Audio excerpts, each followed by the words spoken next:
Right, thank you. It's now 6 o'clock and I want to call the Tuesday, January 20th, 2026 meeting to order. Would the clerk please call the roll? Mayor Lynn, Here. Vice Mayor Stanton Gregor, Here. Member Martin, Here. Member Mucci, Member Newman, Here. Member Schwartz, Here. Member Valentine. Here. Thank you. We have a full assembly tonight, and with that, next is the voluntary pledge of allegiance. Pledge of allegiance to the flag of the United States of America and to the republic for which it stands, one nation, under God, indivisible, with liberty and justice for all. With that, moving on here, we have a set of minutes from the regular assembly meeting minutes for January 5th, 2026. Do I have a motion to approve those minutes? So moved. Second. Okay, we'll move by member Stan Gregor, second by member Mucci. All those in favor? Aye. Okay. And with that, any opposed? Not hearing none, those minutes are approved. Moving on the agenda, we have, are there any, first of all, is there a motion to approve the agenda as it stands today? Yes. Asking for amendments to the You- agenda? you're- let me put it onto the table first, and then Okay. I'll ask for amendments, if you will. Make a motion to approve the agenda as presented. Second. It's been moved and approved. Now I'll ask, are there any amendments to tonight's agenda? Member Mucci. Thank you, Mr. Mayor. Under council discussion or assembly discussion items, I'd like to put on there the topic for the February 2nd assembly meeting, discussion about putting together the housing working group again. That's one. And the other one is under assembly discussion item is to for the February 2nd meeting to have a discussion regarding reapplying to be a location for TSA pre-check and other documents that we have to travel to Wrangell to get. Thank you. Your second to add those to the discussion. We discuss it. Is that TWIC cards, Jeff? Is it? Yes. Okay. Is there a second? Okay, it's been seconded by Mr. Martin. With that, is there go ahead. Just a point of clarification, Member Mucci, without getting the weeds on it. For lack of a better way to phrase, why not just put it on this February 2nd agenda and go with it from there? Well, I will, but I just wanted to give, Mr. Mayor, I just wanted to give the assembly a heads up that I was going to be there. So in case they needed to do some research into it. Roger, thank you, Jeff. You bet. Okay. All those in favor with the agenda as amended? Aye. Aye. Aye. Aye. With that, we'll proceed on. Tonight, there are public hearings. We have one public hearing, ordinance 2026-01 supplemental budget, an ordinance of the Petersburg Borough adjusting the fiscal year 2026 budget for known changes. Any public testimony regarding ordinance 2026-01 should be given during this public hearing. And a copy of this ordinance, 2026-01, may be found under agenda item 14A. Is there anybody in the audience that would like to talk to this ordinance? Okay, seeing none, I'll move on. There are no bid awards tonight, and that moves us on to persons to be heard related to tonight's agenda. Is there anybody in the audience that would like to talk to items related to tonight's agenda? If they please come forward, state their name, who they represent, and you have 5 minutes.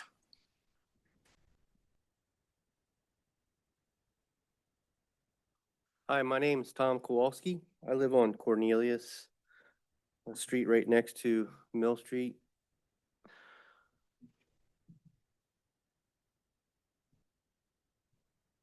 And I'd like to speak to, are we doing the non-agenda items? Are we doing, I'm sorry, I didn't hear you. Are we doing the non-agenda items? No, I'll move to that next time. Okay. The next section. The items related to tonight's agenda.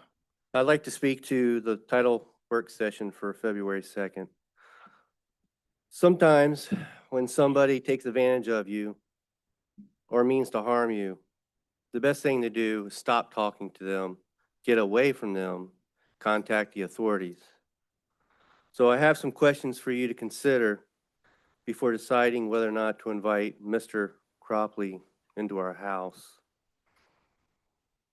Do we really want a dialogue with an organization that lied to the federal government about the $50 million grant to erect towers and lied about most of the answers he gave to Member Mucci's questions?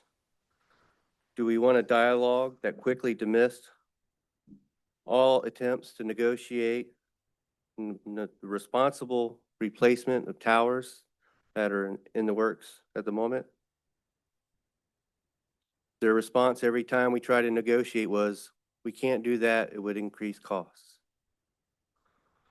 Do we really want a dialogue with an organization that was rude and disrespectful in almost every dealings with community members? Do we need to have a dialogue with these people? Now, I know somebody that lives near the Mill Road Tower, and they suffer from electromagnetic sensitivity, and they have symptoms that will be exacerbated when they turn that signal on. Do we really want to empower an organization to self-regulate the signal strength from that tower when we know they're going to crank it up so they're competitive? Do we really want to empower an organization that will likely undercut our local internet provider and cause them to close their doors, lay off their office and technical staff? And do we really want to empower an organization that is doing all of these things under the name of sovereign immunity, so they're not responsible for what they do and we can't sue them, which will put all of the burden on the borough? I don't think we do. These kinds of actions on display often indicates manipulation and fraud. By allowing this organization to carry out their plan, we are jeopardizing the well-being of our community. We should cease dialogue with TitleNet. Furthermore, we should file a preliminary injunction. Maybe even consider filing a temporary restraining order for Mr. Cropley.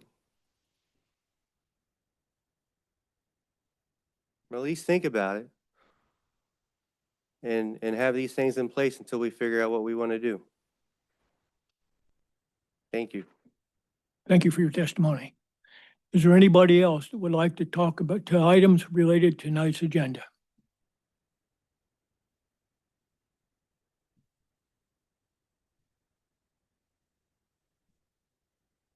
Hello, I'm Dana Tinas, speaking on behalf of myself.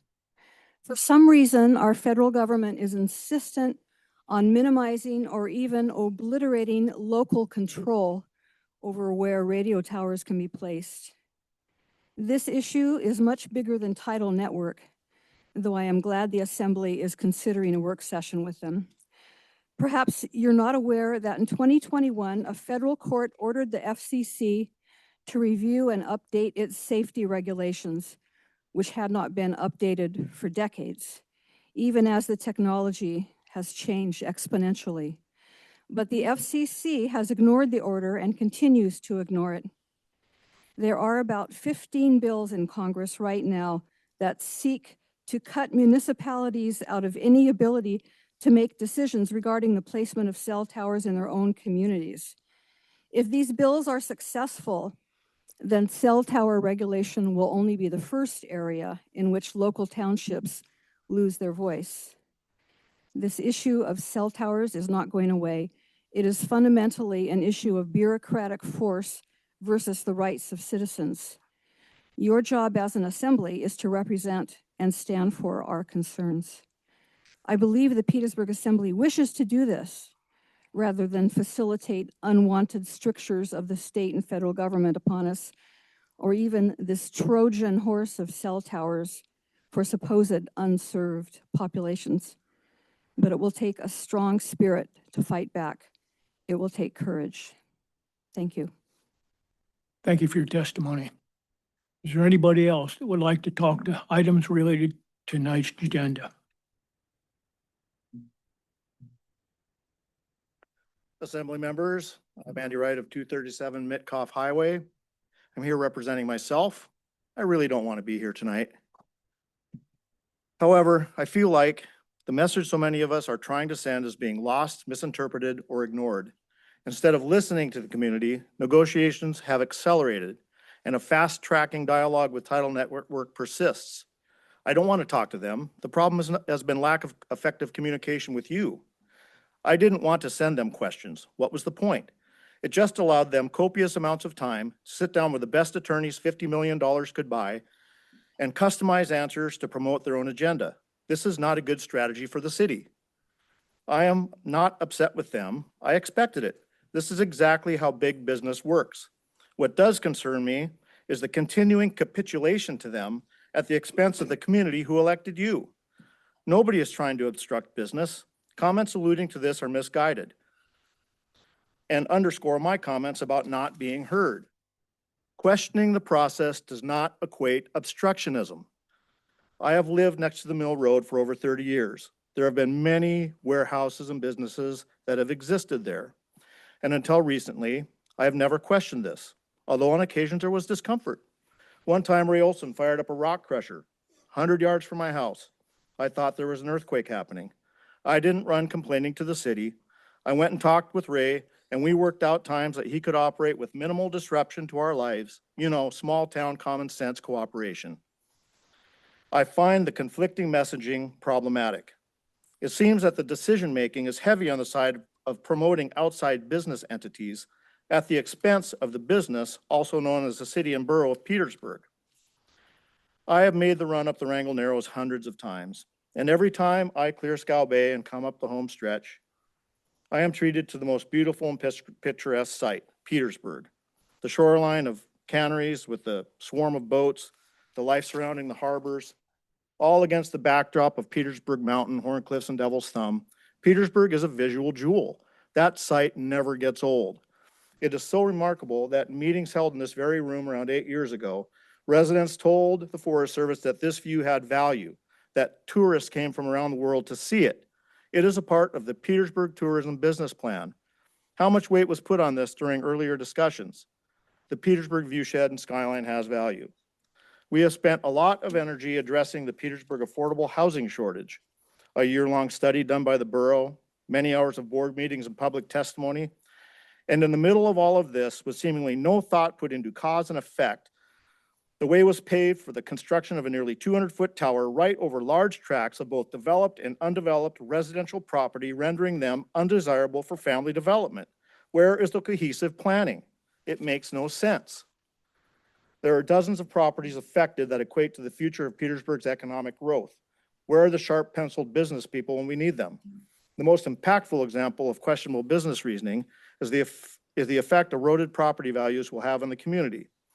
Every affected property will represent an opportunity for the owner to contest its assessment on a yearly basis. The cumulative costs of lost property tax income to the borough, if calculated over the next 30 years, is likely to be a cost we can't afford. But surely, with all the meetings you had without us early on, you calculated these losses as acceptable collateral damage when you so cavalierly negotiated our property values away without so much as a notice or a phone call. Could it be you don't actually think our values would drop? I know that Title Network will try and sell you on that. I know because I listened in on a presentation meeting they had in another town. It sounded like a self-promoting infomercial delivered by snake oil salesmen. It even had an uplifting report given by a board member suggesting property values would miraculously rise. Really? Did the place they referred to have the backdrop of Wrangell Narrows, Horncliffe, and Devil's Thumb? Multiple sources show that nationally, property values near towers drop 10 to 20% or more. And these places don't have our view shed or the towers in as close proximity to residents that we might. Our values will drop, period. Please vote to have further dialogue on the 28th. Thank you. Thank you for your testimony. Is there anybody else that would like to talk to items related to tonight's agenda?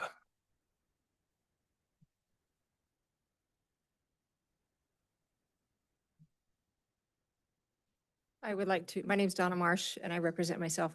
I would like to reiterate the remarks that Mr. Wright just presented. In my conversation with Mr. Cropley have been semi-canned answers that they're doing it for the good of the community, and thanks for your inquiry. I find that the lack of full disclosure when the idea was presented to the Borough Assembly was lacking in transparency. They wanted the piece up by the fire hall, but failed to present to the Assembly or to the, in the documents that they presented, that there would be a tower up in Mill Road as well as Papke's Landing. So I am very much against this new tower up by the fire hall. And I am encouraging the Assembly to construct language that would prevent such things in the future. My second point is the proposed increased harbor rates. I am 100% opposed to those. The last time they were raised was in 2022, which is just 3.5, 4 short years ago. And at that time, the whole world was coming off of or out of the COVID pandemic. Fishing has been challenging, and now we're going to go ahead and raise rates again. But yet we've got $1 million in harbor reserves that we can go ahead and give to American Cruise Lines, which to me is a testimony of overcharging the ratepayers at the outset. And I would like to see the Harbor Department work to limit their budget rather than increasing their rates. We've got sewer rates increased, we've got electrical rates increasing, and this is not helpful to the fishermen or the town. So thank you for your time. Thank you for your testimony. Anybody else that would like to talk to items related to tonight's agenda? Mayor Lynn. Oh, go ahead. Go ahead. We'll have everyone in the room speak, and then we have Becky Knight online. Hi, Judy Omer, speaking for myself. I've been a little surprised by our conversations on these topics since I first found out about it, and felt like admonished by some of the decision makers about why didn't people show up earlier for this, and now all of a sudden, now that we're down the road on it, people are coming out of the woodworks to speak. And again, we have a full room of people who have concerns about the tower situation and some of the others on the agenda. And so I went back through the agendas and I pulled them all off from May through today. And I looked through and tried to mark out, well, where does it say Tidal Networks? Where does it say anything about Haida coming in and wanting to do things? Where does it say anything about buying properties to put up telecom towers? Where does it ever talk about there's a gap in service that needs to be filled and here comes the money to do it? I don't see anything about that. On September 2nd, there was a reference to the property up on Haugen Drive near the fire hall that was, can we sell it or should we sell it? Or I forget exactly how it was worded. But there was nothing in there that would show an ordinary person that was even looking at agendas to find out what was going on. And it just, it feels like, you know, here we are today, down the road on these issues, and some of them, it sounds like there's no turning back on. But it makes me really wonder how we would have known. Maybe it was on the radio. Not everybody listens to the radio for announcements on an agenda for one of our commissions or committees or assembly things. I don't know how we would have found out. So here we are today, and I'm encouraging that the item on the agenda that relates to listening and working with the community and working for solutions. Because like right now, we get up and we talk a lot about what we don't like or what, but there's not really a coming together of the community with the decision makers in that way. The other thing I have concern about is rather than as we sit now where we're trying to, as a community, do all these workarounds of what Networks has already decided for us, it's like, where's the vision for our community, our town? What do we want here? And I'm hoping that at the meeting proposed for January 28th, that we can come together. That's going to be a very different meeting than the one on February 2nd, where Tidal Networks comes in and tells us how wonderful they are and how much we need them and that kind of thing. Very different meetings. So I'm encouraging the Assembly to support the idea that we get together as a community and really look at what do we want the vision here to be. Thank you. Thank you for your testimony. Is there, did you want to go to the Zoom? We got more. Go ahead. Several more, actually. Go ahead. We'll do ahead. everyone in the room Go. first. My name is Chad Carvey, and my wife and I recently bought a little lot down at Papke's on Rose Lane. So I just wanted to register our support, actually, my wife and I, for an alternative placement and more discussion. As a school principal for about 30 years, I had a front row seat to watching the evolution of things like this, as far as we used to look at them and say, hey, let's put it in place, and if it starts to cause problems, we can deal with it then. What we really have evolved into, the real smart places, smart towns, is what's called the precautionary principle. And that's that we don't put something in until we know it's healthy. We make sure. And there's enough testing out there that says it's close, if it's close to people, close to where they live, in addition to the eyesore and all of that, that we really should hesitate. So I'm for an alternative placement. Okay, thank you for your testimony. Again, anybody else related to tonight, items related to tonight's agenda? Okay, we have Becky Knight online. Go ahead, Becky. Hi. Okay, Becky, you have the floor. Can you hear me okay? Hello? Yes, can you hear us? Yeah, yes, okay. Hi, my name is Becky Knight, and I'm here to speak on the cell tower issue, including the questionnaire. If Tidal's intentions are indeed purely honest and above board, then why won't they share a full unredacted version of their project application? The grant is funded through the hard-earned dollars of American taxpayers. Why the secrecy? In all seriousness, while the subject matter clearly differs, the redactions rival those of the Epstein files. Regarding Tidal's business plan, what happens if one or some communities reject Tidal's project? How does this impact Tidal's long-term viability? Will Tidal force their project on these small communities in the event of little to no support? The responses to the questionnaire are replete with wordsmithed spin. For instance, in question number 4, Tidal claims that, quote, before any construction begins, sites must pass strict federal environmental, NEPA, and that's National Environmental Policy Act, and historic preservation reviews, as well as geotechnical surveys to ensure the structures meet national codes, that's national codes, for wind, snow, and seismic resilience. That statement is untrue. First, the NEPA, National Environmental Policy Act review involved in this process was in the form of a categorical exclusion, which excludes conducting a thorough review. It is the least rigorous NEPA review possible. Moreover, as the reply in the questionnaire denoted in red reveals, Tidal has attempted to install towers on landslide-prone mountain slopes in Sitka. To my knowledge, no so-called, quote, wind, snow, and seismic resilience studies have been made publicly available.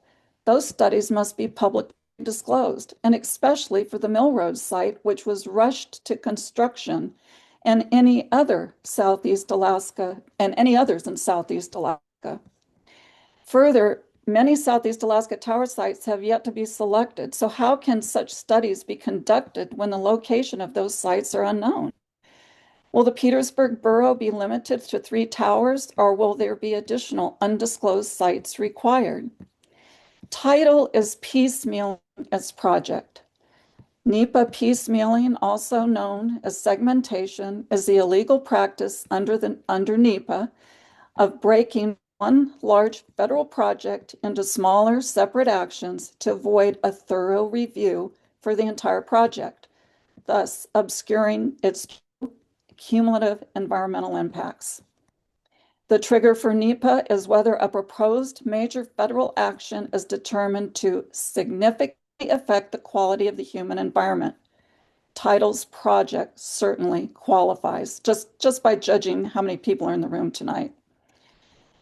According to a January 2nd Common Dreams article, and Common Dreams is a reputable online news organization, titled, quote, "Whatever Industry Wants, How the FCC is Steamrolling Locals in the Cell Tower Rollout."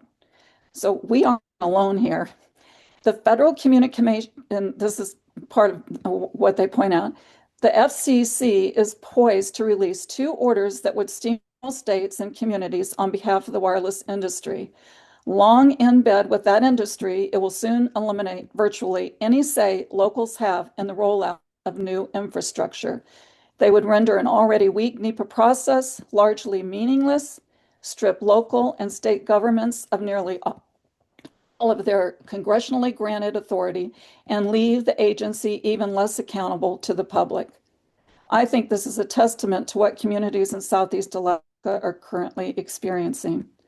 I ask the Assembly to demand full disclosure about the project's impacts and formally request to the federal government a full NEPA policy and National Environmental Policy Act review, not the watered down framework which the FCC uses. We should all band together to stand up to this powerful industry. And if I can figure out a way, maybe I can post this link to the Common Dreams article in the chat, and if not, I'll post it in a letter to you guys. But I thank you, and I know we're really standing up against a Goliath, but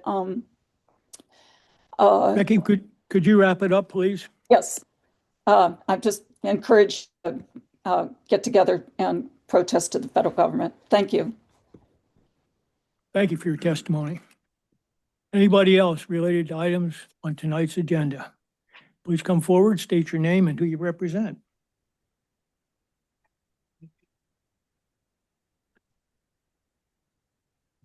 Good evening, and let me thank you for allowing me to speak. My name is John Mergus, and I'm representing myself.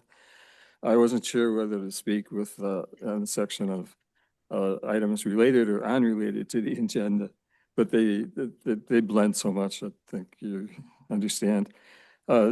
Before I get into what I prepared here, I want to thank Judy, because I too have spent hours and hours looking through agendas for this past summer. How did I miss this on the tower situation? I couldn't find it, and I thought I'm just not seeing it. I was too embarrassed to ask city clerk to help and so forth. But she's 100% right. The only reference I did find was a communications tower near the fire department. So I figured, okay, fire department is enhancing their emergency response, and this all sounds like a good idea. Otherwise, I would have been here much sooner trying to be involved, but there definitely is a tremendous lack of communication on this. Okay, so to move on, my comments that I'm going to give now are fairly short. It concerns Tlingit-Haida's subsidiary Tidal Network and their responses to the Petersburg residents' questions about the communication towers project. There are many, many questions. There are very few answers. A major issue of local residents is the near proximity of the towers to residential and people occupied properties. There's a whole lot more that we're all concerned about, but that's kind of the main one that wanted to just center on that. Those concerns include potential health issues, mental health, property devaluation, and quality of life. The responses by Tidal Network are carefully pre-crafted and likely the same used for all communities in Southeast. The responses provided to specific questions about the Petersburg community glaringly do not distinguish whether the towers are tens of feet from people occupied locations or hundreds or thousands. For many of us, that distance is tens of feet. Recommended industry standards for minimal distances of 5G towers to populated areas varies from 1,500 to 3,000 feet. Obviously, if your bedroom or workplace is 100 feet from a tower, and if there are potential health problems, health issues, you are in the danger zone.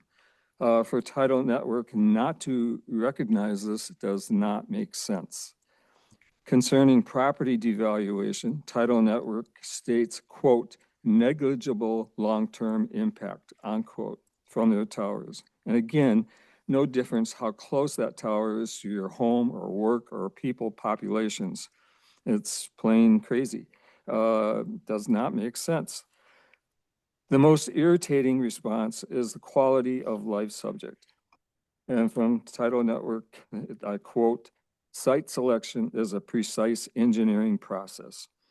And I think I mentioned to you in an earlier meeting that I called Tidal, talked to Mr. Crofley, and asked him why they're putting a tower in so close to all the residences in the Papke's area. And his response was simply that it was for sale, nothing else. There's not a single word pertaining to quality of life or whether a tower is completely filling your living room window 75 feet away or a mile down the road. Again, does not make sense. In Tidal Network's response, they state, quote, our mandate is to construct a permanent public utility infrastructure, unquote. So assembly members, I respectfully and humbly ask you, do not commit all we residents and future generations to a permanent change to our cherished viewshed with no regard to our mental and physical health and quality of life. Please do the right thing. Thank you. Thank you for your testimony. I believe now we have Mr. Beebe's on the line. You want to unmute him? Hi, can you hear me okay? Yes, we can. Mr. Beebe, you've got 5 minutes. Thank you. I'm swinging on the anchor here. I'd just like to say good evening. My name is David Beebe. I'm speaking for myself. I'm speaking to the Tlingit and Haida telecom tower issue and the necessity to have a community work session in which to share independent research among each other prior to the February 2nd meeting with Tlingit and Haida presentation. I say this because the more I research, especially in terms of recent congressional efforts towards passing legislation, towards eliminating our sovereignty of exercising democratic processes related to public health and private property achieved through participatory processes of local government. That's what they want to eliminate. The powers of local government is why I live here in a community solidly anchored in the founding principles of our constitutional republic, based upon the meaning of a government of the people, for the people, and by the people.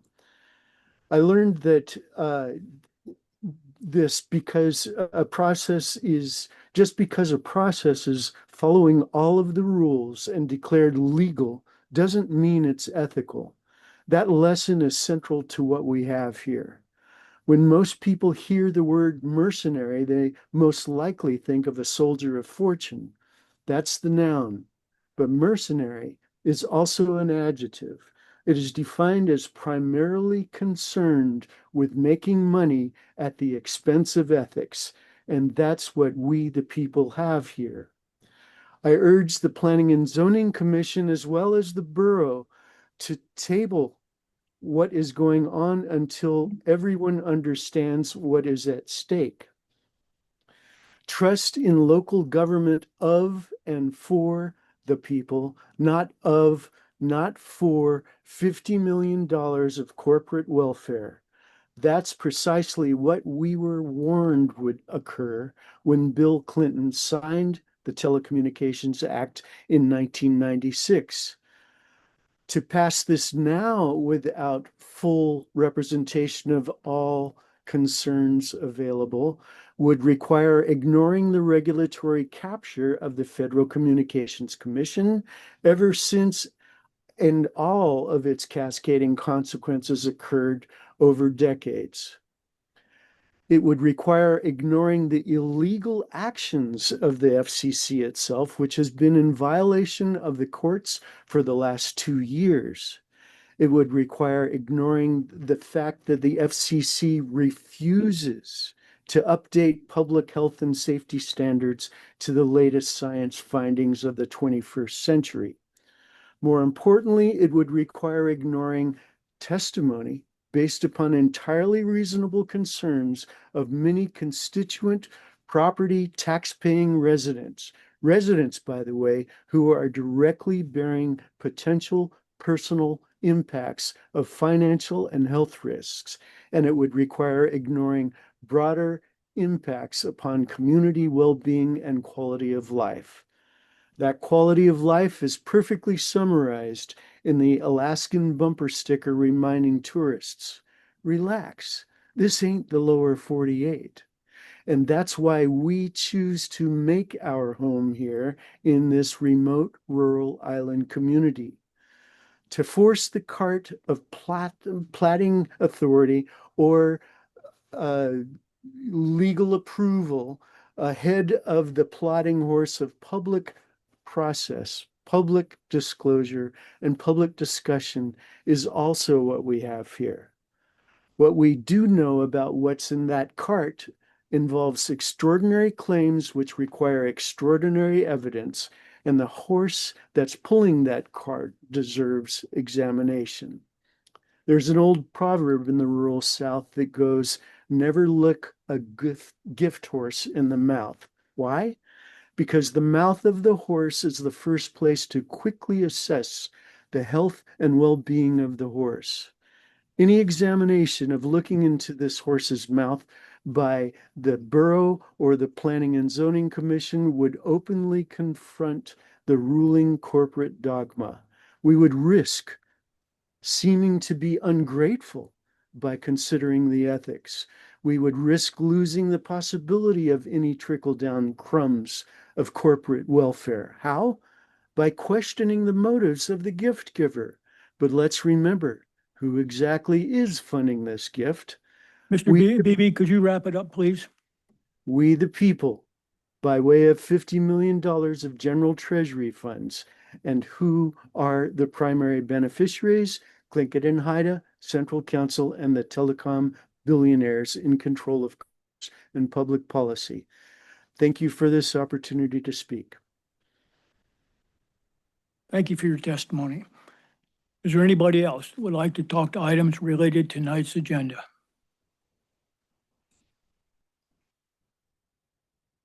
Is there anybody else online? Kurt? No, there's no one. All right, thank you. I'll move on then to persons to be heard to items unrelated to tonight's agenda. Is there anybody that would like to talk to items unrelated to tonight's agenda? Please come forward, state your name, and you have 5 minutes. My name's Tom Kowalski. Speaking for myself.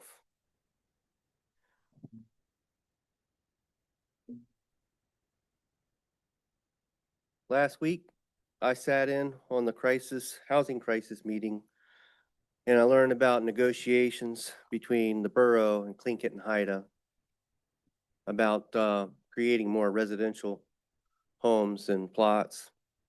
And I would like to address negotiations with Tlingit and Haida.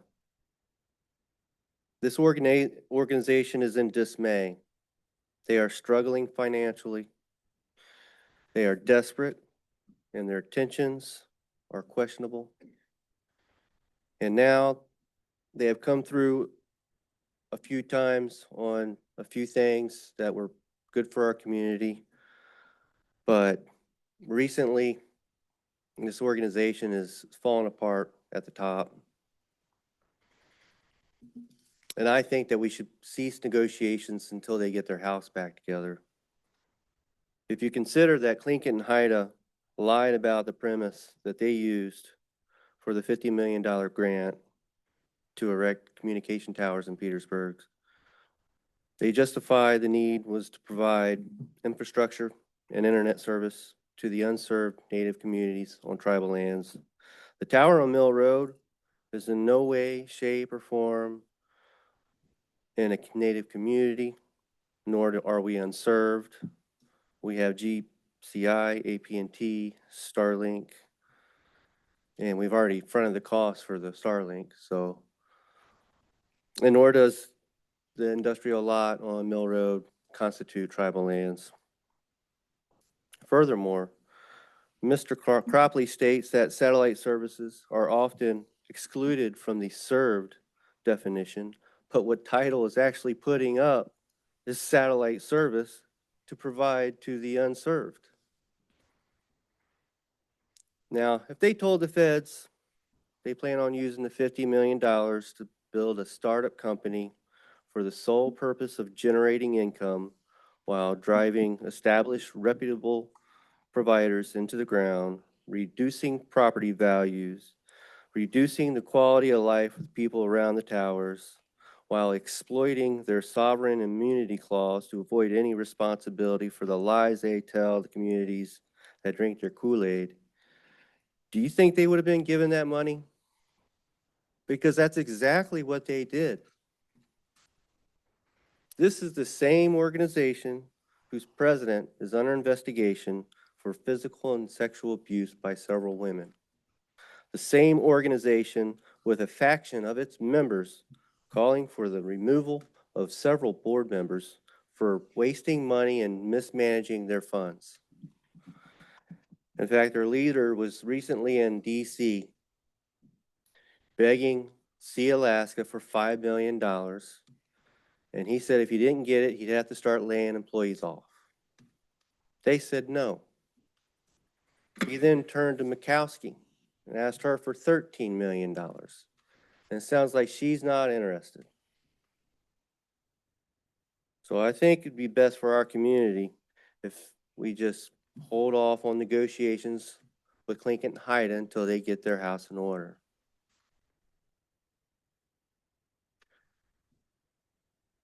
That's all I have. Thank you. Thank you for your testimony. Anybody else that would like to talk to items unrelated to tonight's agenda?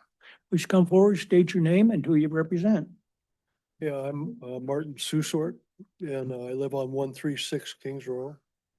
I was just down talking to Liz Cabrera, and I asked her how far the tower was from my house.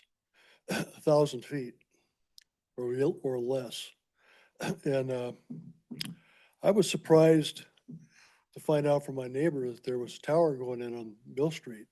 I drove over there and the bottom section was up. And why didn't I hear anything about this? There was a little farm supposed to be going in down the street behind Swenson's. And I got a notice from planning and zoning that there was going to be comments on it. But I never heard one thing about microwave antenna going in 1,000 feet from my house. And I'd like to know why that is not in the books. That should not be allowed. And that's all I have to say. Thank you very much. Thank you for your testimony. Anybody else would like to talk to items unrelated to tonight's agenda? Okay.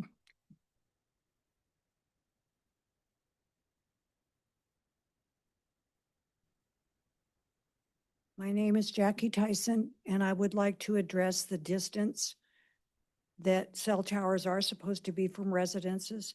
I've seen it's 1/4 of a mile or a mile, whatever.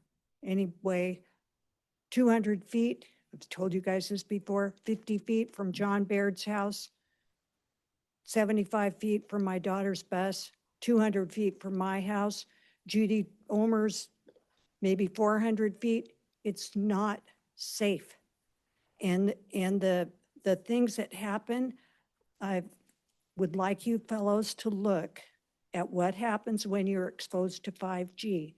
And Chris Cropley will tell you nothing happens. It's worse on your cell phone. But these things are serious. They affect your brain, they affect your heart. Those waves, there's 3 different kind of waves that come from 5G. And I consider that it's your job to protect us, to keep us safe, because it starts with you and the laws that you make. Thank you very much. Thank you for your testimony. Again, anybody else to talk to items unrelated to tonight's agenda? Okay, seeing none, I'm going to move on. We have tonight nothing under board, commission, and committee reports. Under consent agenda, we have one item, and that's Tito's Cave, Inc., package store liquor license renewal. Do I have a motion to approve that? So moved. Second. Okay, it's been moved by member Stan Gregor, second by member Mucci. Any comments from assembly members? Okay, seeing none, would the clerk please call the roll on the renewal of that license? Member Martin, Yes. Member Valentine, Yes. Member Newman, Vice Mayor Stanton Gregor, Yes. Member Schwartz, Yes. Member Mucci, Mayor Lynn. Yes, Thank you. and that passes 7-0.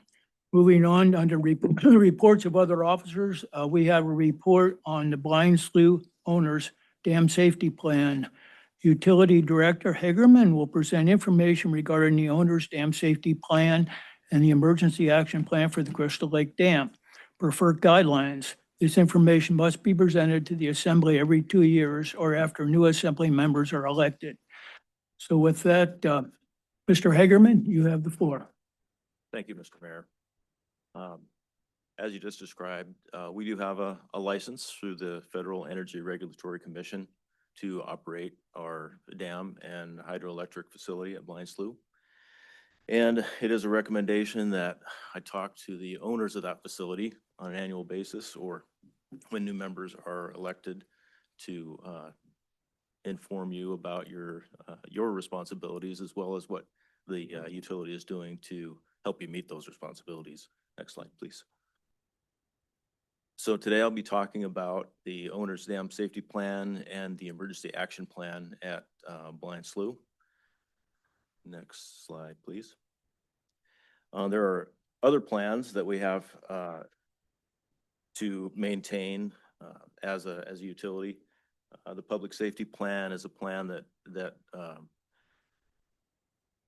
describes the extent that we have gone through to make the public trail that goes up to the dam safe, signage and such. The dam safety surveillance and monitoring plan is a plan that describes how we monitor and maintain safety on an ongoing basis of the facility. The owner's dam safety plan, which we'll talk about today, notes the responsibility for operating a safe dam facility and the steps taken by the borough to make sure that it is safe. And the emergency action plan is our plan to monitor for and respond to any emergency situations that happen at the dam itself. So the owner's dam safety plan, as I mentioned, does recognize a special responsibility that owners of these facilities must undertake to make sure that they're safe for the public and also the utility that operates it. Crystal Lake Dam is classified as a high hazard potential dam, which points to the fact that there is potential loss of life if there were to be a breach or a failure of the dam. The structures and people that work at the Crystal Lake Hatchery and the maybe recreating at the Blythe Slough picnic area are the main focus of that high hazard criteria. And I'd like to note that the utility is having a dam breach study undertaken right now to review the impacts of a flood that would occur if the dam were to breach. And initial reports from the consultant on that are that it looks pretty positive that we should be able to make a strong case to lower the hazard classification. The last time that a dam break study was done was 1985. And so it's long been due to take a look at that, and that could make a big difference in reducing some of the requirements that the borough has to follow. Next slide, please. So we'll just go into some project description. We impound 5,200 acre feet behind the dam, which is about 1.6 billion gallons of water. That's not all the water that's in the lake. It's actually just the water that would come out if the dam were to go away. There's actually a fairly deep section in the middle of the lake that holds more water. But nonetheless, that is a lot of water that we hold back with this. This is a picture of the dam itself, of course. It's the upstream side of it. It's about 204 feet wide and 34 feet tall. It is a rock-filled dam with a concrete upstream face that is also faced by quarter-inch aluminum. There are two slide gates at the bottom of these shafts that operate the inlet to the penstock and also the low-level outlet, which is a safety device to allow us to lower level in the dam if there were to be an issue. This right here is a monitoring camera that we can tap into from the in-town at the power plant. Going on. Next slide, please. We don't have any gates on our spillway. This is the spillway. So the water gets to this level, which is elevation 1294, and it spills. This is allows the water to go downstream and leave the dam site without impacting the toe of the dam, the fill of the dam. Next slide, please. Another view of the spillway. Again, 1,294 feet here. And the water gets up that high and we spill.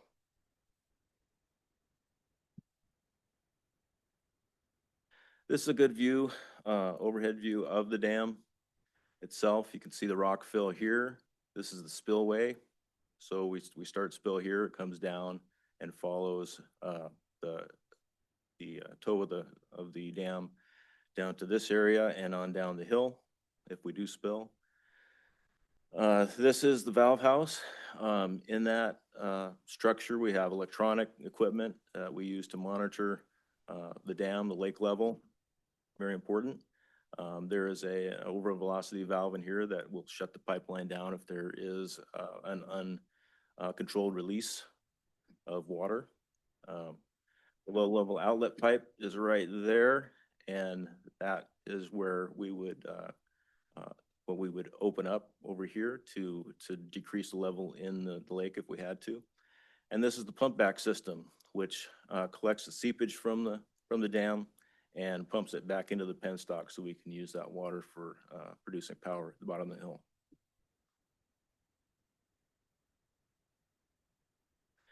And at the bottom of the hill, so this is the power plant. This is the powerhouse. We have our new equipment in there. This is a 1929 powerhouse. Still have equipment in there, although it's decommissioned and no longer available for use. The substation transforms the power that we produce in the hydro at 2,400 volts. It steps that up to 24.9 kilovolts, 24.9 kilovolts, and that is our distribution voltage in Petersburg.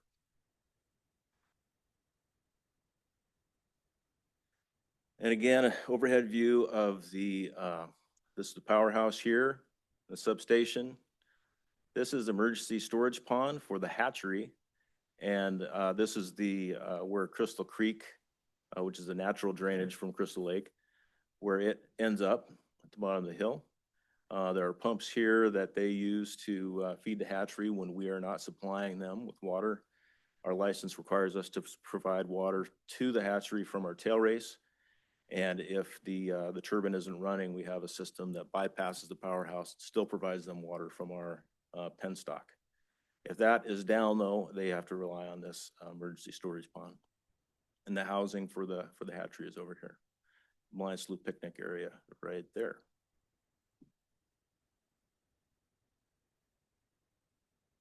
So the responsibility for dam safety, ultimately, it falls on the owner, which is the Petersburg Borough, and is seated in this assembly. The borough manager is integral to the administration of the borough. But the utility is the operator of the facility. The utility director acts as the chief dam safety coordinator. Because of the high hazard nature of our dam, we have to have a chief dam safety engineer who is a licensed professional engineer. Hopefully, if that dam breach study allows us to lower classification, we won't have to pay for a safety engineer any longer. But this is the staff that the utility has to maintain the dam and respond to any issues that we have on behalf of the assembly. Next slide, please. The ODSP covers all these topics.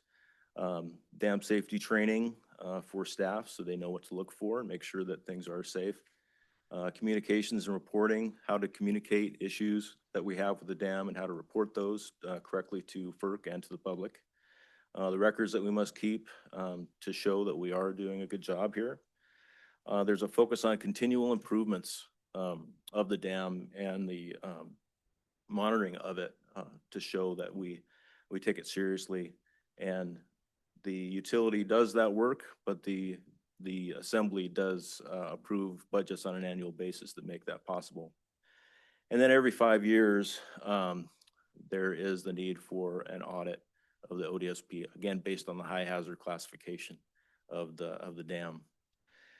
That is a third-party audit that a professional consultant must do according to FERC.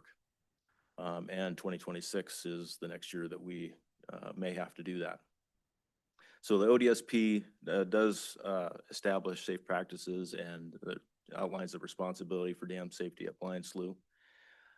Next slide, we'll talk about, start talking about the emergency action plan, which defines the responsibilities and procedures to respond to unlikely or unusual conditions that could endanger the dam itself.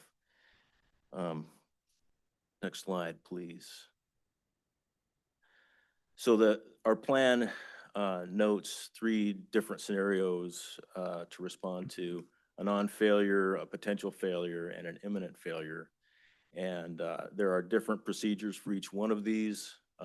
Obviously, non-failure is a situation where there could be something develop, but it's not to that point of concern yet, immediate concern. Potential failure is definitely something where that has risen up the decision ladder and could definitely end up into a dire situation. An imminent failure is the lake's too full, things are gonna break soon. So each one of those scenarios has a different process to go through. Next slide, please. And it starts with notification. This notification chart is on in the powerhouse at Blind Slough. It's in the control room here in town at the power plant.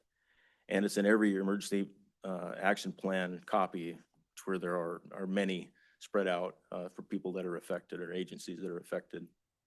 So this notification chart is kind of a roadmap of who we need to notify. And as you'll see, incident observer could be anybody, but the word that something's going on, this is probably going to be a Power and Light staff member because we're keeping a closer eye on this than anybody else. But as the word comes into my office or the reception at Power and Light, The primary focus immediately is to notify the Crystal Lake Hatchery of an issue. Those folks live and work right underneath that dam, and they need to be informed right away. There is a system to warn them if there is a breach, but if the lake isn't at capacity yet, word of mouth is the way that we would have them evacuate. While they're evacuating, there's a long list of agencies that also get called. The police department is notified first of all, and they are a liaison to the public, put out public information. Of course, we would contact all of our utility staff, have them come in and muster to determine what the next steps are as a utility.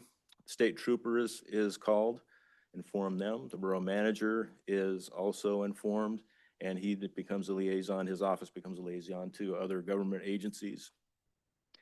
The FERC regional office in Portland is notified, and our chief dam safety engineer is also notified to help us out with any response and recovery. So I won't get into detail on the plan, but so these are the basic parts of the plan. Talk about how to detect an issue, a hazardous issue at the dam, the means for notification and communication. That flow chart is a big part of that we already saw. Emergency actions basically are up to the utility. How do we respond? What are the next steps? What kind of help do we need? And then when the incident is over, how to terminate the incident and what follow-up actions we need to take to not only recover and restore the operation of the event, but learn from it and hopefully do better in the future. And then preparedness, how are we prepared to respond to an emergency? This is, I just wanted to talk about the direction the flood would come. So again, this is the powerhouse down here, emergency storage pond. The dam you can't see in this picture, but is right up here. You can see the penstock cut through here. And so Crystal Creek actually comes down right through here and then takes a turn here. Some water would go out to the slough this way, but the bulk of the water would come straight towards the hatchery if there were a dam breach. Next slide, please. And this is just a few photos of a relatively small spill. This is probably 2 inches over the spillway, which doesn't look like much here, but as it leaves the spillway and it comes around the dam and hits this is all this at the same time. So it actually does turn into quite a bit of water. Anyway, it's a good idea for us to have a plan in place that we handle any issues. So that's my presentation. Be happy to answer any questions. These plans are in place to make sure that the borough's prepared and that the facility is safe. Thank you. Any questions? Member Mucci? Thank you, Mr. Mayor. Yeah, that's very interesting. It's really cool. How do you get debris that might fall in Crystal Lake out? Or do you get any debris at all in there? Oh, yes, we do. It's an ongoing battle to remove any trees, branches, anything that could come up against the dam or impact the spillway. We have a skiff up there at the dam that we use to get in the water. And we have tie-off points around the corner away from the dam where we'll take larger trees and limbs and tie those off to the beach. But every once in a while, we try to do it once a year. Anything that's right at the dam will burn up there on site. So it does not become a problem in the future. Another question, when they're doing the dam breach modeling, is there like a virtual thing of shows what happens if that dam breaches and where it goes? Is that how they develop their action plan? Of sorts, yes. It's a 3D model, or it's a 2D model based on LiDAR information. So it's a very detailed topographic information that they use to predict where the water will go and how deep it will be, how fast it will be going when it gets to a certain point. And it doesn't, there is not a virtual, like a cartoon showing what happens to the flood, but there are lots of maps that they produce showing the inundation zone, where the water will go, how fast it will be going, and how deep it will be going, and or how deep it will be, and that guides them in their hazard classification. Another part of that is the loss of life calculation, which is a very technical process that is guided by FERC guidelines as well as, I believe, FEMA. And that is something I do not understand. And our consultant has a really good handle on it, though, and is following all the FERC guidelines. I'm anxious to see the final outcome of this study. I think it will be very good for the borough. Question, Mr. Mayor. Do the residents that live at Crystal Lake have an emergency action plan? And how do we ensure their safety if there was a dam breach? What's that process? That's a great question. They are joined at the hip with us on our emergency action plan. The plan exists for their benefit. They receive training every year. When a new employee shows up, we train them on what their emergency action plan is. We do evacuation drills every year out there. The alarm system that is in place is very robust. There is a sensor on the downstream side of the dam that will activate if it gets wet, basically. And an alarm goes off outside of the hatchery. Three sirens outside go off. There are indoor visual and audio alarms that go off. And each of the employees and their families that have cell phones get a text saying the dam has been breached and you need to evacuate. So there's a lot of steps, a lot of infrastructure that's in place to make sure that they're safe. Thank you. Thank you, Mr. Mayor. Thank Go ahead. you. Just to follow on that, what happens with so they evacuate, what happens with all the electrical equipment? All the electrical equipment at the powerhouse? At the powerhouse, yeah. Well, actually, that is at a high enough elevation that it really won't be impacted much. The biggest impact will be right at the hatchery. 1.9 million gallons, or billion. Billion. Yes. Billion. Billions, yeah. Kind of a lot of water. Member Schwartz. Well, I saw Falls Creek a couple, 3 weeks ago. I must have tested it a little bit between the snow and the We were rain, spilling. Yeah, we were spilling at Crystal Lake. and everything went fine. Yep. I think if Jeff was out there, he'd be sleeping in a dinghy, probably. Float on out. All right, thanks. Any other questions? Mr. Hagerman? Seeing none, thank you. Thank you. Gives me a whole new perspective of sitting up there with my airplane. That's right. Moving on, I'll go on to the mayor's report here. There's 3 items, or I guess I'll have 4, but there's a housing work session that we've proposed. The Assembly held a housing work session with borough staff on January 7th, 2026 to review progress on housing actions in Petersburg and to discuss potential additional actions. Report summarizing the discussion will be presented at the February 2nd, 2026 Assembly meeting, where community input will be requested on the topics covered during the work session. Title Network virtual meeting. Title Network will host a virtual community outreach event for Petersburg on Tuesday, January 27th, 2026 at 5:30 p.m. Community members may join by going to title.com/community. The director of Title Networks, Chris Copley, has also provided his contact information for anyone with questions. His cell is 907-538-8255 or email chris@titlenet.com.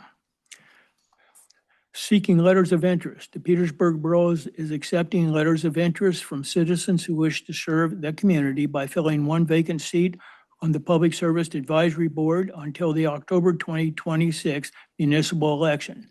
Letters of interest should be submitted to the clerk at the borough offices located at 12 South Nordic Drive, by sending to P.O. Box 329, Petersburg, LAK 99833, or by emailing to beregular@petersburgak.gov. I have one other item that was not on the agenda tonight, and that has to do with, as soon as I find my notes here, that there is I don't know if anybody's watched, but there's a Federal Register notice on targeted review of the federal subsistence program in Alaska. And that has to do with anybody that uses subsistence and fish and game. And what has been asked for is to review everything related to the subsistence program. There's three things that they talked about specifically on there. One is to reduce the number of local boards that provide input into the Federal Subsistence Board. The second item on there relates to giving more deference to the state on subsistence rather than on the federal side. And there's several other items which I won't go into, but if you're interested, and the comment period's open, it's open through February 13th. Just go, if you'll just Google the federal subsistence guidelines, and I think you'll find that. And there's also a link there that you can put your input in.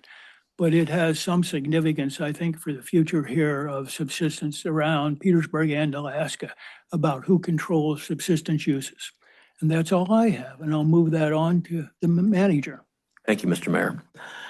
The borough had a second dive at our outfall pipe for the wastewater plant to gather remaining data for our contracted engineer. HDR is working on the design and bid documents that will enable us to move forward with the repairs to the outflow line. We had maintenance staff assisting at the manor to prepare some rooms for new tenants, helping us out. And Motor Pool is performing year-end fleet inspections and troubleshooting diesel fuel pump issues with Mattingly Electric. We are currently advertising for an open mechanic position.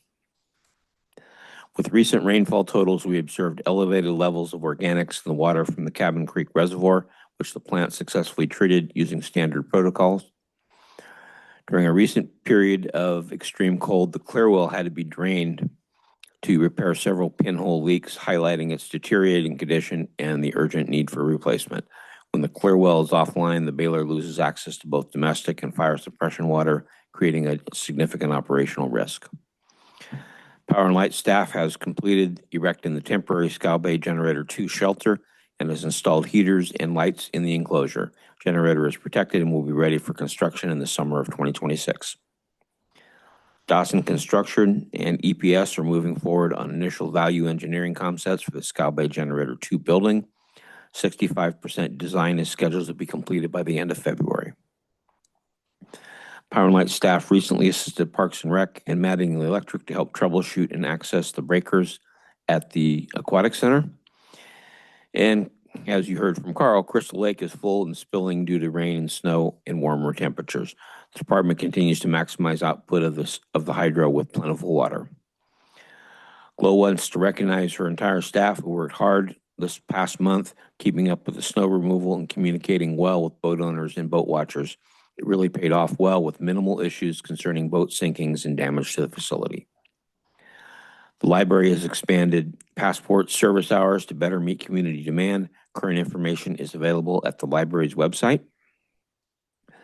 Library staff are preparing for the annual inventory closure scheduled for February 9th through the 12th. And they're preparing grant applications for the 2026 projects at the library, including a new library website, a self-checkout kiosk, and library collection materials. Power and Light has some water coming into the crew room during our first big meltdown, but staff was able to shovel built up snow and ice to channel the water away. No damage done to the concrete floor in the building. A small entry awning at the Scow Bay storage building out of Scow Bay was detached by a large slide of snow in December. We'll install a gable awning in the spring to help avoid this in the future. Fire hall had some water intrusions that affected 2 bedrooms, the fire marshal's office, and a little bit of the communication room.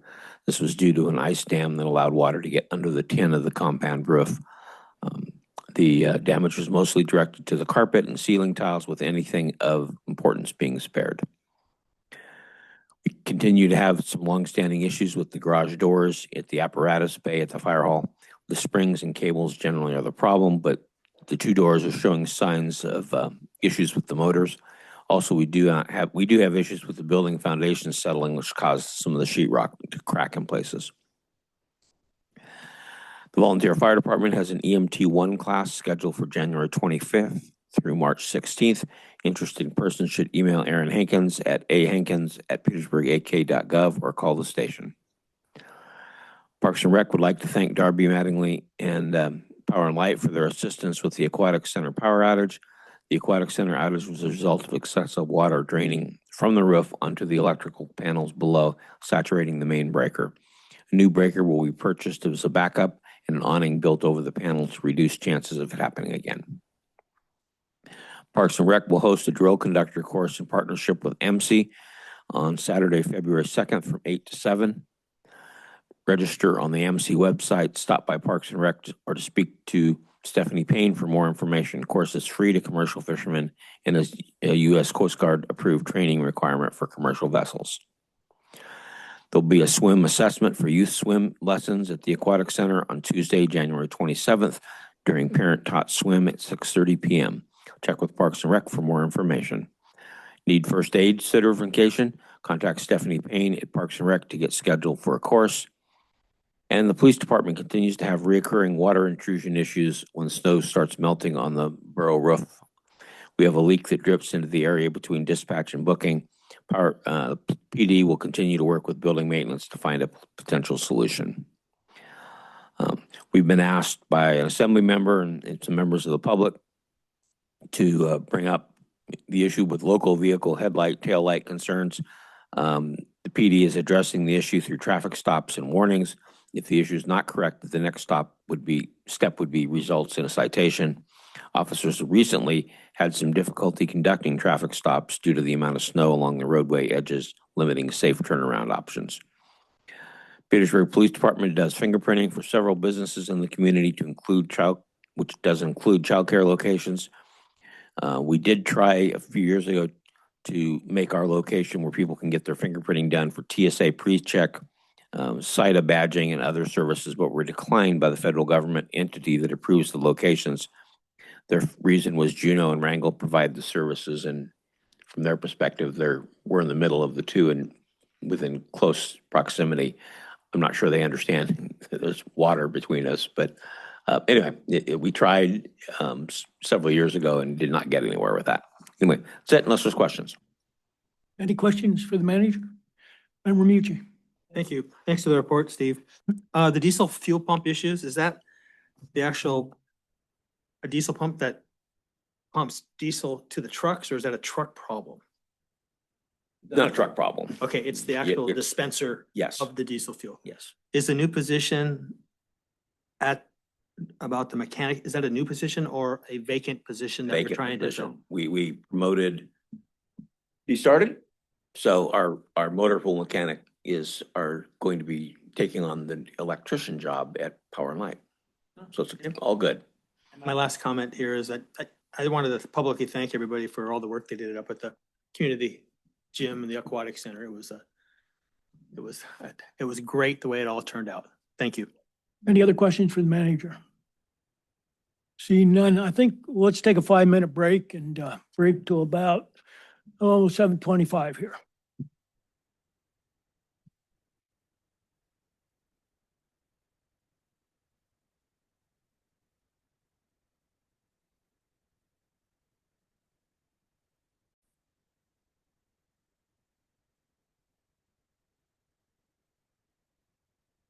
Item under unfinished business is ordinance 2026-01 supplemental budget.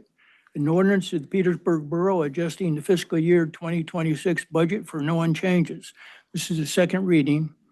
If approved in 3 readings, this supplemental budget will make changes to the following. Transfer $300,000 from the fiscal year 2025 general fund surplus to the Parks and Rec sewer repair capital project. A memo from Director Payne regarding the transfer is attached. transfer the remaining general fund fiscal year 2025 surplus of $131,365 to the assisted living facility fund that is operating at a deficit. Ordinance 2026-01 was unanimously approved in the first reading. Parks and Rec Director Payne has provided a memo regarding the recent failure of the electrical panel breaker and is requesting that $5,000 be added to the Parks and Rec maintenance budget. But to start with, do I have a motion to approve the supplemental budget for the known changes? So move. Is there a second? Moved by Member Mucci, second by Scott here. And then with that, I couldn't catch the last one. At any rate, I think there's a motion here, a suggested motion for an amendment. Mr. Mayor? Yes. Mr. Mayor, I would move to amend ordinance 2026-01 by increasing the Parks and Recreation Department maintenance budget by $5,000 to cover the unanticipated costs associated with the Aquatic Center electrical panel breaker failure. Is there a second? Second. Been moved by Member Stanton Gregor, second by Member Schwartz. Questions from the Assembly? Okay. Member Mucci? Thank you, Mr. Mayor. Will we expect another supplemental budget for the awning for the electrical panels, or does that $5,000 cover everything? So through the mayor, I can answer Thank that you. question. The awning, because of the timing and everything, we're just gonna put it in next year's budget. So it'll, like, unless something weird happens, no more supplemental budgets from Parks and Rec's perspective. But we'll budget. Some of the issue is we don't know how much it's gonna cost, and trying to get a quote that's valid will take us a while. Sure. Thank you. Yeah. Other questions? Yes. Go ahead. Yes, I have a question on the remaining, or the remaining surplus from the general fund of the $131,365 to assisted living facility fund. I know they've been operating they operate at a deficit of the tune to like 300 to 350,000. A brief point of order, Mr. Newman, can we do the amendment first and then get back to the main motion? We're on the amendment first. Yes. Thank you, sir. Is there anything else on the motion on the amendment? Any questions? Okay. Would the clerk please call roll on the amendment? Member Martin, Yes. Member Valentine,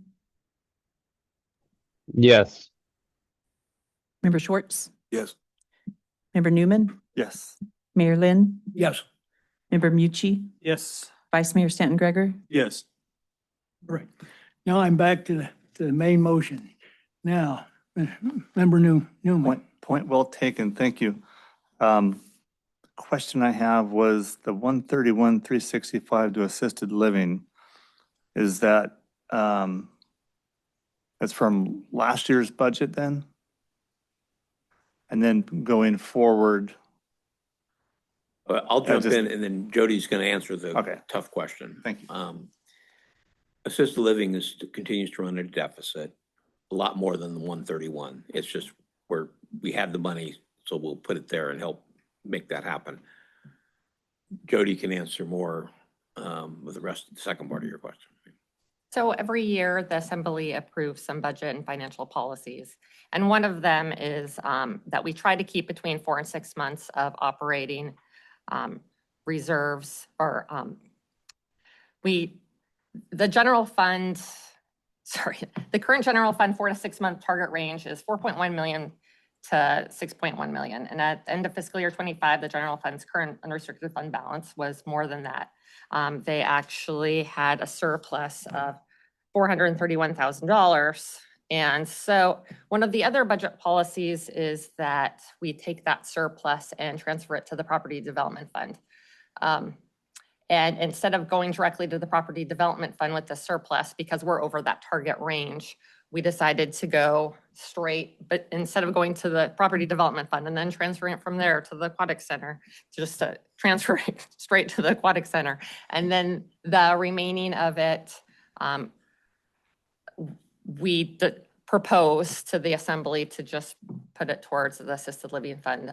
It is operating in a deficit, and actually during this next budget time for fiscal year 27, we're going to need to address it further because there'll need to be a bigger transfer than this that happens.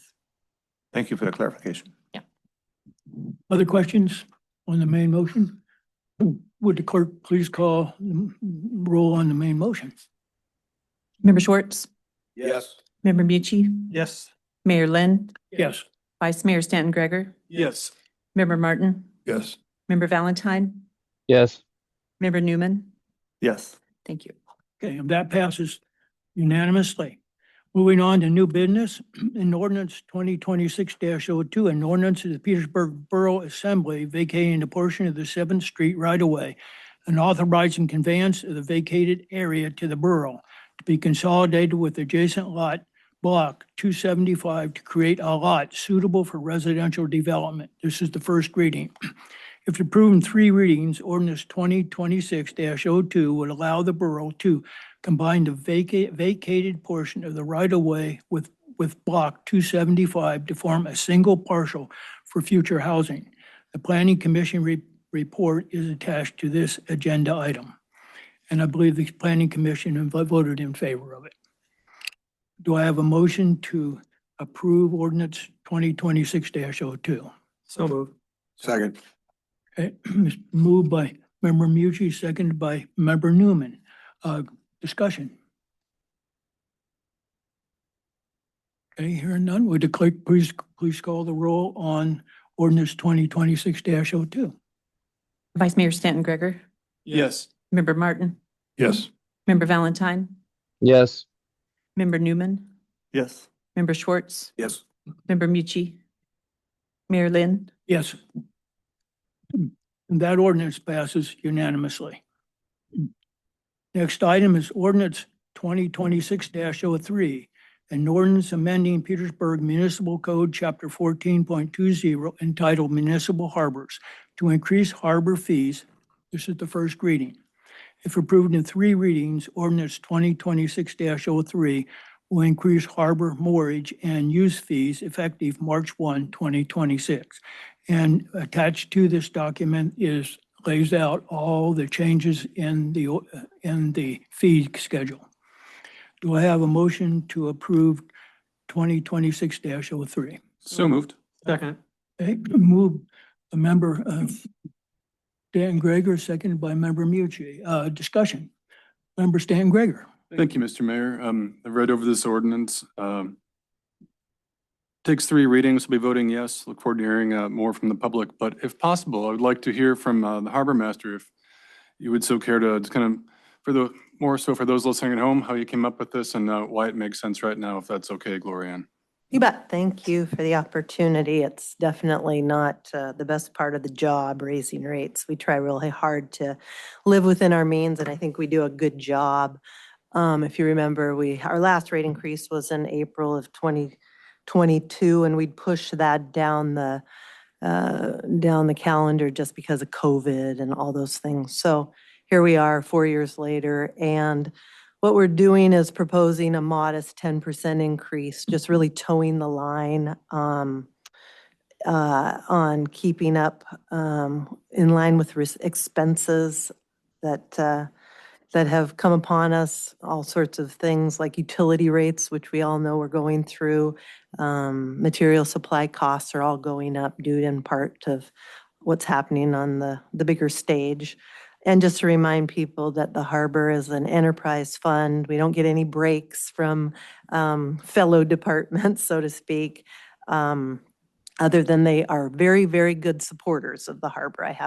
We work as a good team here in the borough, and from the finance department to public works to water and sewer and even Parks and Rec gives us all a helping hand. But we don't get any breaks, so we don't get any funds from the sales tax or property tax.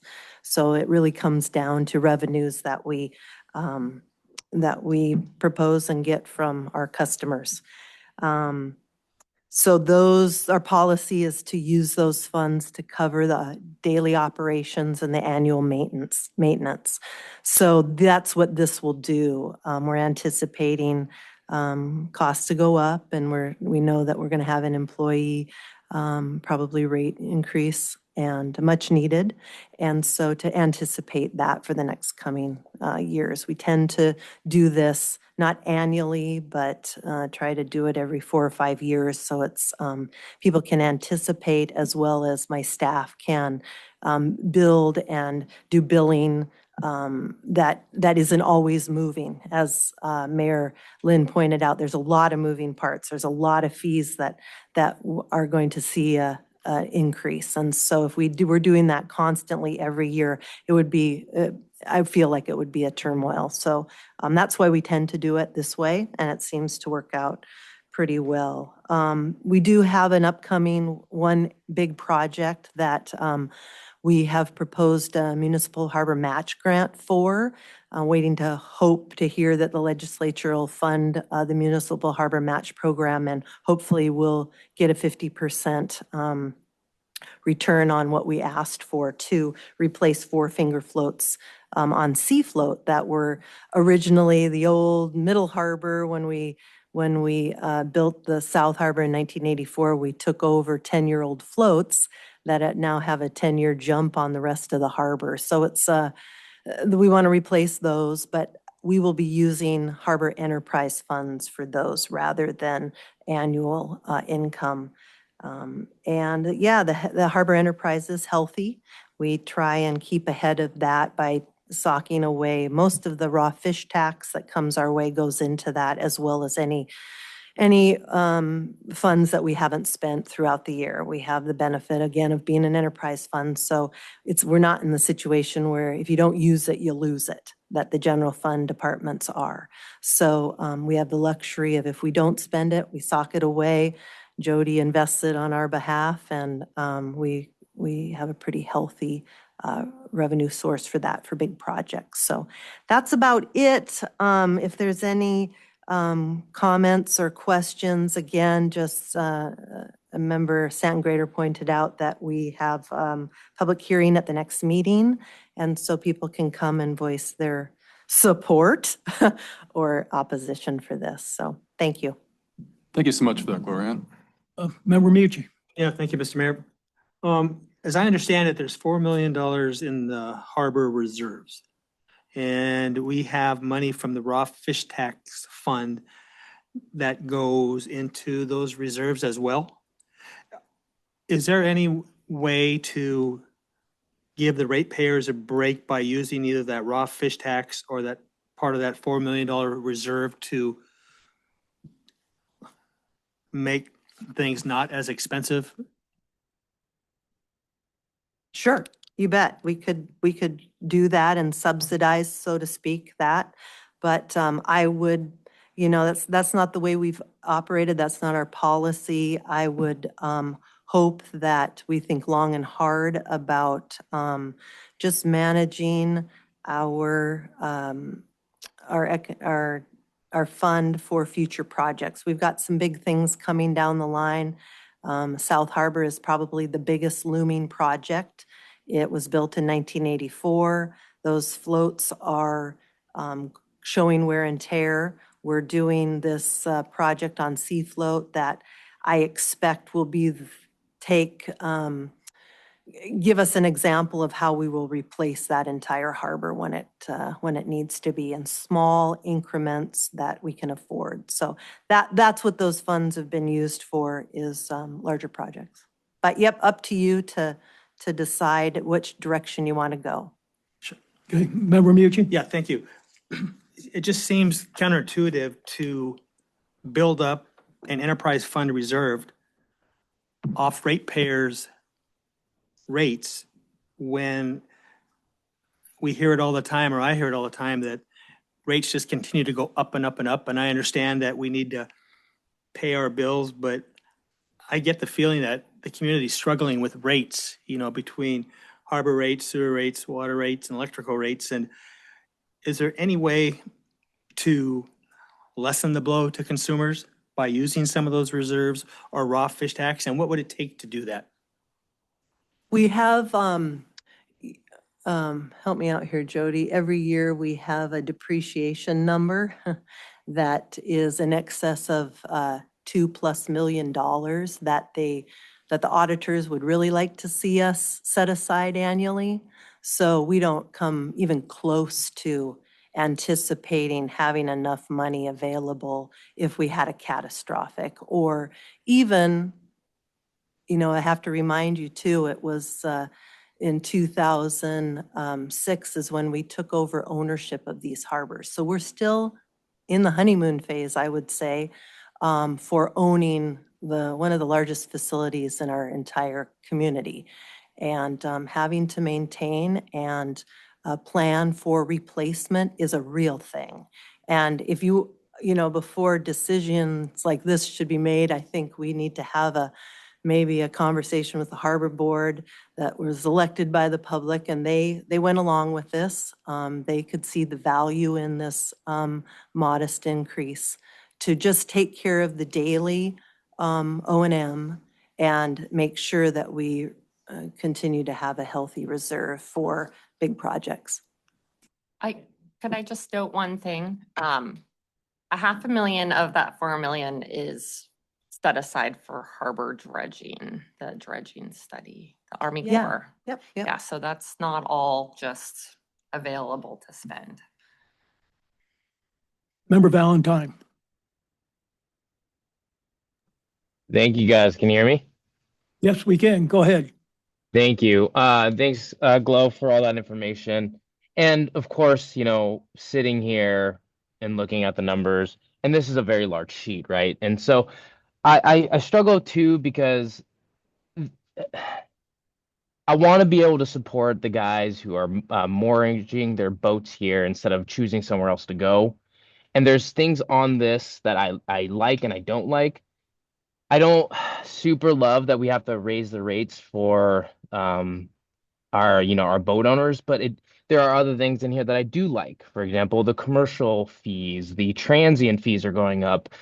Using the grid goes up. This stuff kind of makes sense to me, like going and looking at raising maybe the electrical rate. Well, because our electrical rates in general are going up. So that stuff kind of like makes sense to me. So is it possible that this could be maybe broken down a little bit more, where it's more of a less of a blow for the stall fee, but the other stuff increases because the world is increasing in that way, the electrical, the transient, things like that?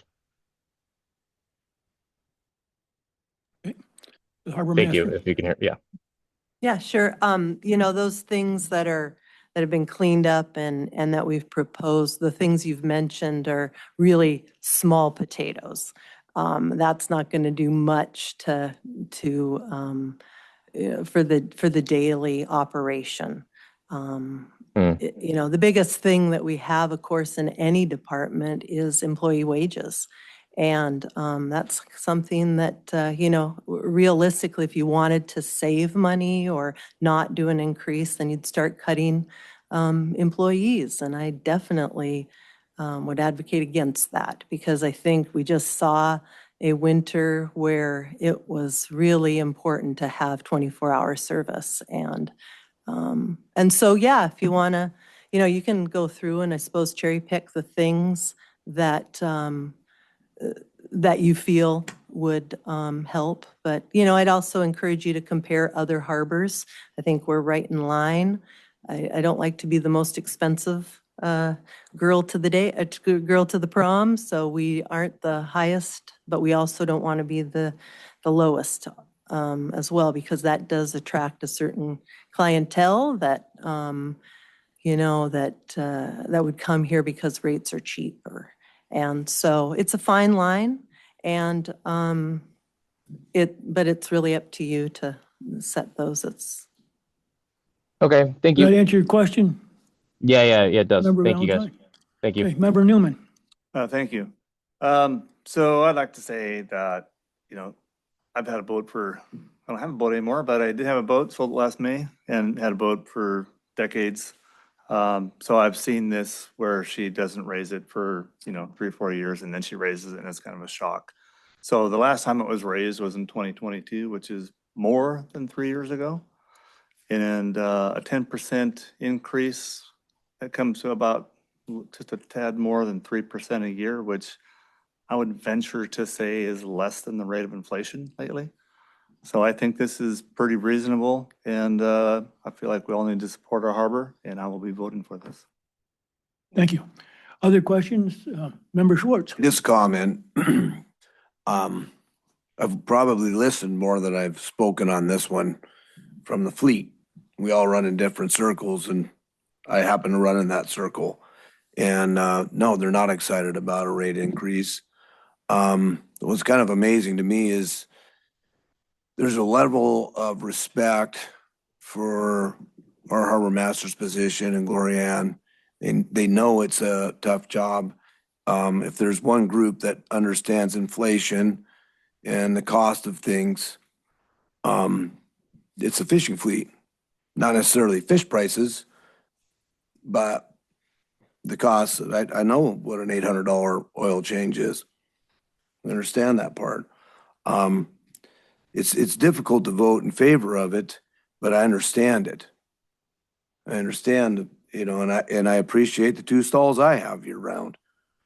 And also the fact that the snow gets shoveled and there's water and, all the things that happen. I don't know where I'm going with this, but I thought I better say something before just rubber stamping this thing, because it's just like Jeff's saying, the noose is tightening. And I see it with people that I know and love. It's hard to, it's difficult to watch it. It's really difficult to watch. And as much as I understand the rate increase for the harbor, it doesn't make things any easier. Okay, thank you. Thank you. Other questions? Member Mucci? Yeah, thank you, Mr. Mayor. Just a follow up, nobody suggested laying off employees. I don't think that was the intent of my conversation. My intent of my conversation is that the $4 million in reserve is coming from the ratepayers and whether it's 3% or 10%, it's still an increase. And I hear about it all the time that everything keeps going up. And while I appreciate our harbor master and the harbor crew, I think we got one of the best harbors in the state. I've been to a lot of them, but I just hear it from the community is how much are we going to sock away from ratepayers into our reserves and still raise the rates? I'm going to vote for this on the first reading, but we'll have to see how things go for the second. But it's just the philosophy of socking away ratepayers' money into a reserve bothers me a little bit. Thank you. Thank you. Other questions? I was at the harbor board meeting, the advisory meeting, and this came up as quite a discussion. At the next reading, we'll have an opportunity for public input. So I'll be voting in favor of it now and then listen to what the public has to say. Other questions? Member Martin? Just some comments. I have heard some grumbling. I know the town is, Rob said it very well. Things are tightening up. And I think sometimes enterprise funds don't get the scrutiny of the general fund. And so, but another observation I have is if you don't keep up with the costs, you are making a policy decision to reduce your level of service. And I haven't heard those reductions pointed out. Like what are you, or are you going to start taking from reserves to fund your operating expenses? And my understanding is that these rates just go to the operation and maintenance. They don't go into reserves. Now, correct me if I'm wrong. But then we have the choice of are people here because the cost is low, or are they here because the level of service is high? And I hear, even when I was up in Anchorage, we are well known for having a top-notch harbor, a top-notch advocacy team. The perception is we get our share and then some, and of the capital money, at least when that was floating around. So I'll be curious what people say next reading, but generally, I think the cost of doing business is going up, and 2.5% per year is justified. Thank you. Anybody else? I do have a question for the finance director. Looking down the road, raw fish tax, and for the new assembly members, we have a choice each year of how much money actually goes to the harbor and what actually goes to the general fund. But looking down the road, do we anticipate the raw fish tax going down, staying the same? What's our best guess? No, it's hard to say. It usually fluctuates between $500,000 and $800,000. And then the general fund, the assembly normally budgets to keep $350,000 in the general fund, and anything above that goes into the harbor. And that's what the harbor's been saving up in reserves. It really hasn't been the rates. And it's for things like Lo said before, it's for matching grants and things like that. We have this huge development happening eventually here in Scow Bay that we've been talking about for 20 years. And they're probably gonna need to put some funds into that at some point, perhaps. So anyway, off topic, I don't know. It doesn't, this budget for the state's budget makes me pretty nervous. What's gonna happen? If I So, may yeah. jump in, so through the mayor. So I had a conversation with our state lobbyist today. The governor of Alaska has issued his proposed budget. It's a $1.8 billion deficit. So the expectation that we're going to get anything from the state is probably misguided. So that means we're going to be in a position that we have to put money aside to fund stuff. And we don't know what the legislature will do. They're talking about tax increases. They're talking about all sorts of things. That'll get worked out through the legislative process. But it's not like the state's going to have a big capital budget. So, Glo and Jody are right. I mean, putting money aside, if you want to keep the harbor nice, it's going to be required. Now, if the assembly is worried about that, then yes, we can take money out of reserves. But understand that if we have to go fix things, the money may not be there, because the state's not going to come. I don't believe the state's going to come through with a big capital budget anytime in the near future. So, Member Mucci. Yeah, in regards to the raw fish tax, if a major processor runs all their cost recovery fish through the local processor, do we see any raw fish tax, or does that cost recovery fish come with no raw fish tax? Yes, Director? I guess, I'm not sure if cost recovery pays fish tax. So. Okay, so just a follow-up question. So if a processor is dividing their fish between the Sitka plant and the Petersburg plant, and all the Petersburg plant is getting cost recovery fish, then we're not seeing any raw fish tax from that. From those particular fish, but we have a lot of species, that's salmon. Sure. And and that's a segment of our income. Sure, certainly. But yeah. So it's important to have a healthy, diverse fleet fishing all sorts of fisheries. So the answer is no. Correct. Thank you. Unless there's other questions, would the clerk please call the roll? Member Newman, Yes. Member Mucci, Yes. Mayor Lynn, Yes. Member Valentine, Yes. Member Martin, Yes. Vice Mayor Stanton Greger, Yes. Member Schwartz, Yes. On the first reading, that passes 7-0. Moving on, Resolution 2026-01, a resolution affirming continued support for the phased development of a new hospital facility in Petersburg, including the certificate of need process.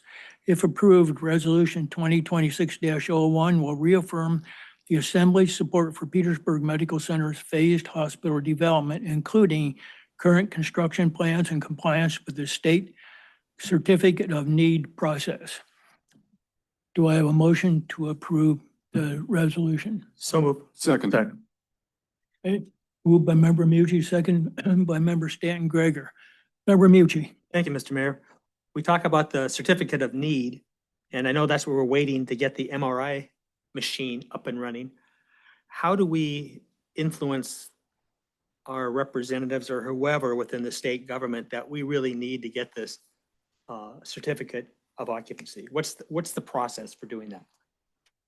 I'm going to let our hospital CEO address that. He and I have talked about that. We've been on the line a couple of times, but if you would, Mr. Hofstadter. Yeah, thank you. Thank you for the question. Following the resolution process provides the support. There's no fiscal note attached to this. I think continued advocacy is important in the process. The certificate of need for this part with the MRI is just one portion. It's related to the application and the approval process, and then public comment and the hearing. So that's part of the MRI. As the project moves forward, we'll have another CON for long-term care and some of the other phases as well. So continued advocacy and support is critical. Just a follow-up. Is there a website that a person from the community can go to put comments forward? Yeah, on our website, Julie Walker is our in public relations and our wellness team, and she has posted the link on our website and also on our Facebook, and we'll get that out to the assembly as well. So we can put that. Thank you. Thank you. Any other comments, Phil, while you have the floor on that, on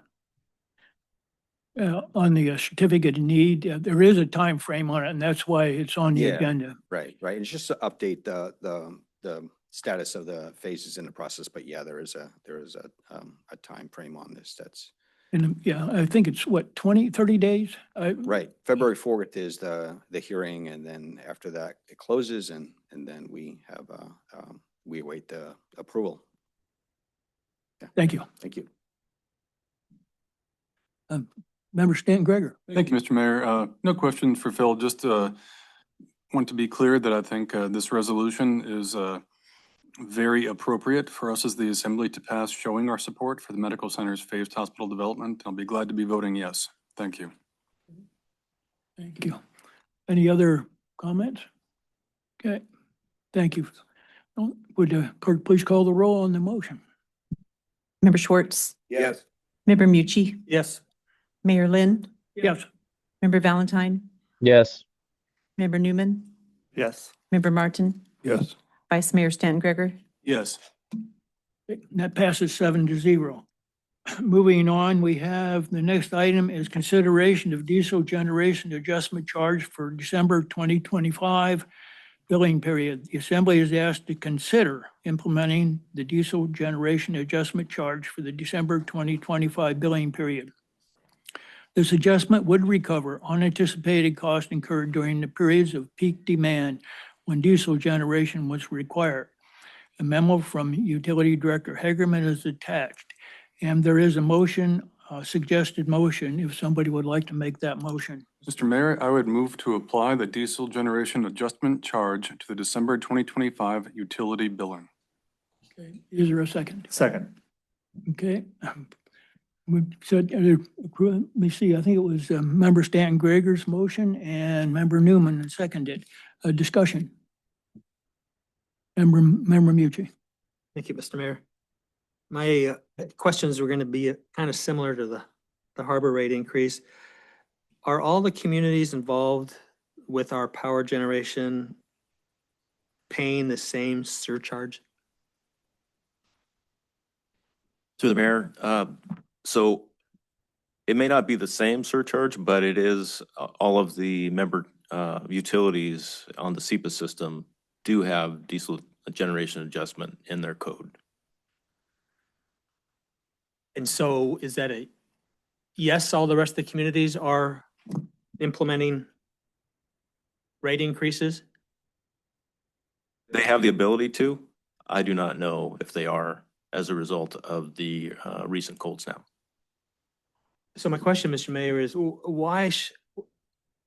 why would Petersburg pay for this peak shaving efforts and be the only member of the communities that pay it? Why wouldn't all three communities pay this similar?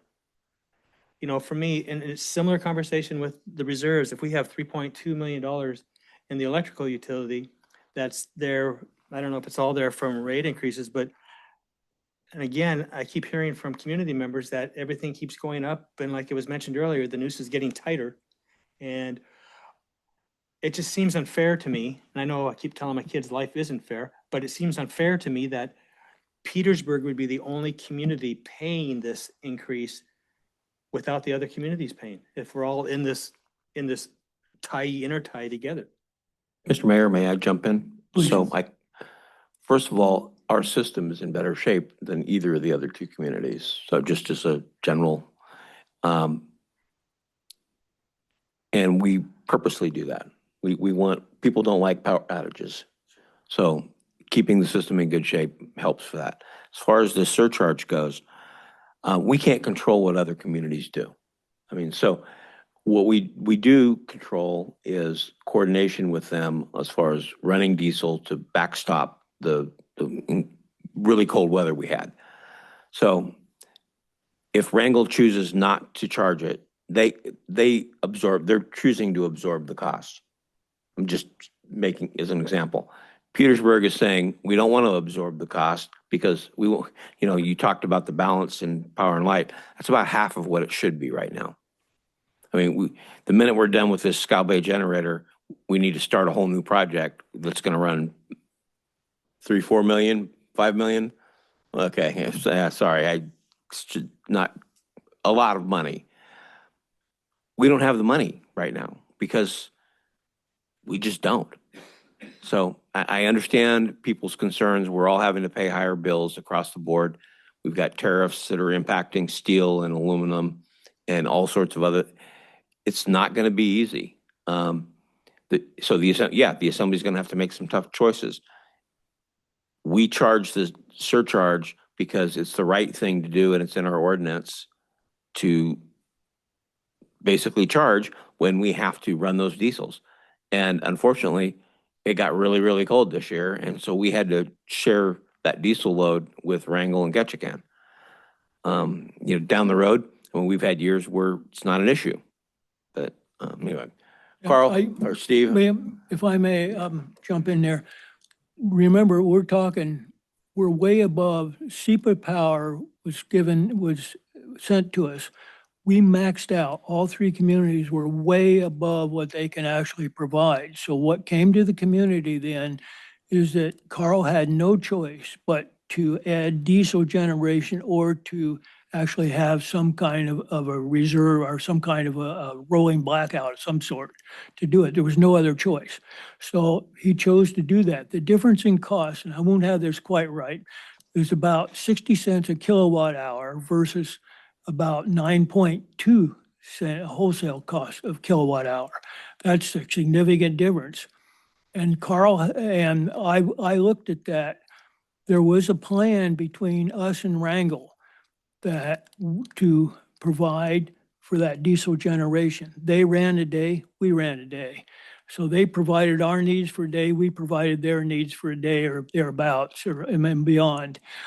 And so we really did, you know, as far as the two communities go here, with what Carl had done is what I've seen is that we're pretty equal in terms of, you know, the generation from the diesels. Whether their generation costs more, you know, per kilowatt than ours, I don't know the answer to that, and I don't know if Carl does. But I think as far as what we provided was fairly equal between the two communities, what they provided us and we provided them. Am I in the ballpark, Carl? Mr. Mayor, that's correct. You know, we generated, we share that peak shaving generation and that cold weather. And, you know, the Wrangell stood up to the task just like we did. As the manager mentioned, we have no control over how other utilities handle these costs, whether they plan for them, you know, in their budget. We do not. We do plan for a major outlay towards fuel when we do have the SEPA shutdown every June. That hasn't happened yet in this fiscal year. So we need to make sure that we've got enough money to buy fuel for that effort. And being that this cold snap happened so early in the winter, we didn't know where we were going to go for the rest of the winter. You know, that could have lasted, 2 months. And so it's prudent to bring this to the assembly. It is the assembly's discretion on whether to charge this diesel generation adjustment. That's where we're here, but we're trying to do the prudent thing and to make sure that we can cover all costs for the rest of the budget year. Member Stanton Gregor. Thank you, Mr. Mayor. I think the manager said it very well, as did Carl there. If we're talking about paying a bit of an adjusted rate as a ratepayer or having rolling brownouts, in the middle of December, I'm paying a little bit extra during that cold. Not to be simple in my language, but I think that's a no-brainer. I don't think the town wants rolling brownouts when it's 3 degrees outside. Making it for the surcharge on the back end, it's an act of God, it's weather. I'd rather not pay more for many things, but I sure as heck am glad my electricity stayed on during that huge cold snap, so I'll obviously be voting yes on this. Member Mucci. Thank you, Mr. Mayor. Yeah, I'm not in favor of rolling blackouts. I'm not in, I appreciate what Power and Light does. I tell them all the time, personally and professionally, I think they're doing a great job. What I'm concerned about is the ratepayers here. I mean, whether it's 3% or a small amount, that's not the point. The point is unforeseen costs like this in an economic time that is kind of frail as far as I'm concerned, with the commercial fishing fleet and the local economy kind of soft from time to time. I just feel for the ratepayers, and I'm not going to vote for that. Thank you. Member Newman. Thank you. Do we know how much the rate is going to be per, I mean, I know it's based on usage, but can you give us any general idea? Through the mayor. So in the memo, there's a calculation in the code that we arrive at the number. And the calculations show that it was roughly 1/3 of a cent per kilowatt hour that the customers are going to pay for their December usage. Okay, so then the average household, how much would that be? And then how much are we talking that it's going to generate? Like if the borough did absorb that, how much is that number, or what is that number? And then what would the average cost per household be? So we're trying to recover about $24,000 in unanticipated expenses. That's fuel and lube oil and overtime that we expended during that cold snap. At 1/3 of a cent per kilowatt hour, for somebody that uses 3,000 kilowatt hours, that's not an average, but it was a really cold time. So there's probably a few houses that hit that number. That's about $9.60 of an adjustment that they'll see for somebody that used 3,000 kilowatt hours in December. Member Martin. I think this whole discussion illustrates how important it is that we have a good hydropower system. So I'll be voting for it. I would rather this just be automatic. Any other questions from assembly members? I'll just comment that I think that, the average household, if they did use 3,000 kilowatt hours, a $9 addition to my utility bill is negligible. Thank you. Okay, would the clerk please call the roll? Vice Mayor Stanton Gregor, Yes. Member Valentine, Yes. Member Martin, Yes. Member Newman, Yes. Member Schwartz, Yes. Member Mucci, No. Mayor Lynn. Yes. And that passes 6-1. Moving on, next item is request to the United States Army Corps of Engineers for a general investigation study for Scow Bay. The borough is requesting the United States Army Corps of Engineers perform a general investigation study regarding development of a harbor basin and breakwater along borough-owned property in Scow Bay. This request is updated for 2026. Do I have a motion to approve a request for an investigation and a study for Scow Bay? So move. Second. Been moved by Member Mucci, seconded by Member Martin. Discussion. Okay, Member Newman. We have the harbor master talk about this? Sure, I'd love to. So this is an ongoing project. You know, Scow Bay has been on our mind since 1993. And we've been looking at kind of a three-legged stool out there. Right now, we're working, trying to cross the finish line on the boatyard is the first leg of that stool. And the second leg is to get a basin out there for an eventual third leg of a new harbor. And so I'm trying my hardest to get the federal government to come in here and do that on our behalf by proving that we need a new harbor and all of these other things. And so what we've done is propose that they come in and do a feasibility study. And if they, usually they being the Army Corps of Engineers, if they agree to do that, we've gotten very close to that finish line of them coming in and doing this. And so in that investigation, that feasibility study, they will identify all the costs, they will identify all the permitting, they'll identify how we're going to dispose of the spoils, all of those things, and partner with the community to do that on our behalf. So it starts with the feasibility study. I think this is our fourth or fifth ask. We keep hearing that we're getting closer to the top of the pile. So maybe this will be the year that they say, let's do it.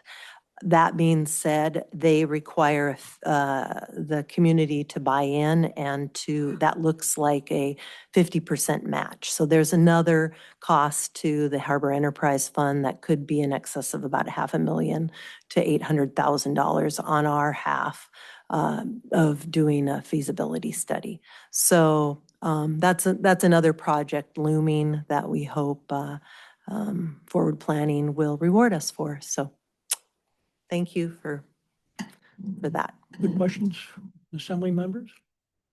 Okay. Yeah, Okay. I was just Member gonna Martin. say, I know it's probably beyond the scope of many of our lives that we would actually see this, but it's an important thing to keep kicking on, try to get it going. If you look at aerial photo of Petersburg without the harbors and the airport, we don't have much going for us in the future. So I strongly support this kind of long-term planning. Anybody else? Okay, would the clerk please call the roll? Member Mucci, Yes. Mayor Lynn, Yes. Member Schwartz, Yes. Member Valentine, Yes. Member Newman, Yes. Member Martin, Vice Mayor Stanton Greger. Yes. And that passes 7-0. Moving on, assignment of Alaska Commercial Electronics LLC lease to Island Refrigerations LLC. Alaska Commercial Electronics currently holds a lease with the borough for parcel 01-010-041. They have requested to assign this lease to Island Refrigeration LLC. Island Refrigeration LLC has agreed to assume all terms and conditions of the existing lease agreement. A copy of the lease assignment application and the assignments and assumption agreement is attached to this agenda. Do I have a motion to approve this agreement? So moved. Second. Okay. Moved by Member Newman, seconded by Member Mucci. Discussion. Okay. Seeing none, would the clerk please call the roll on the assignment? Member Martin, Yes. Member Newman, Yes. Vice Mayor Stanton Greger, Member Schwartz, Member Valentine, Yes. Member Mucci, Yes. Mayor Lynn. Yes. With that, next item on the is an Assembly School Board work session. And without objection, I would like to set that school board on Thursday, February 26, 2026 at 6 p.m. in the Assembly Chamber. And this is a work session that's required by the charter between the the Assembly and the school board. Okay. Moving on, Title Networks work session. Mary Lynn requests to schedule a work session at which Title Network will provide a presentation and answer community questions regarding communication towers on Monday, February 2nd, 2026 at 6 p.m. in the Assembly Chambers. This is a change to a work session from a community meeting that was scheduled at the January 5th, 2026 Assembly meeting. And this was this occurred after a discussion between the clerk and Mr. Copley. And this resulted from the last meeting is what we tried to do is to move forward. And what I'm hearing tonight is some discussion that we shouldn't have any meetings with Title Networks. But with that, I'm going to open it. We need a motion on the floor to have that meeting. So moved. Okay. Second. It's been moved by Member Mucci, second by Member Newman. Let's have the discussion on having a meeting with Title Networks, a work session with them.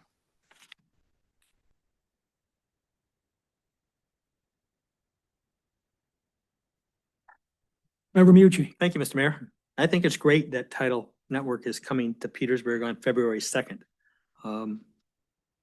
That being said, who knows whether or not, that's whether or not they can or whether the weather is conducive to them making it here. So I think it's great that they might show up. And I support them for coming to Petersburg. But I'll be talking about additional meetings after this. I think it's great they're coming.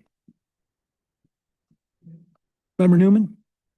I can really sense a higher level of frustration with the people that have come here. It seems like they're not feeling like they're getting what they want. But honestly, I feel the same way as Assembly Member Mucci, that I would like to hear what they have to say.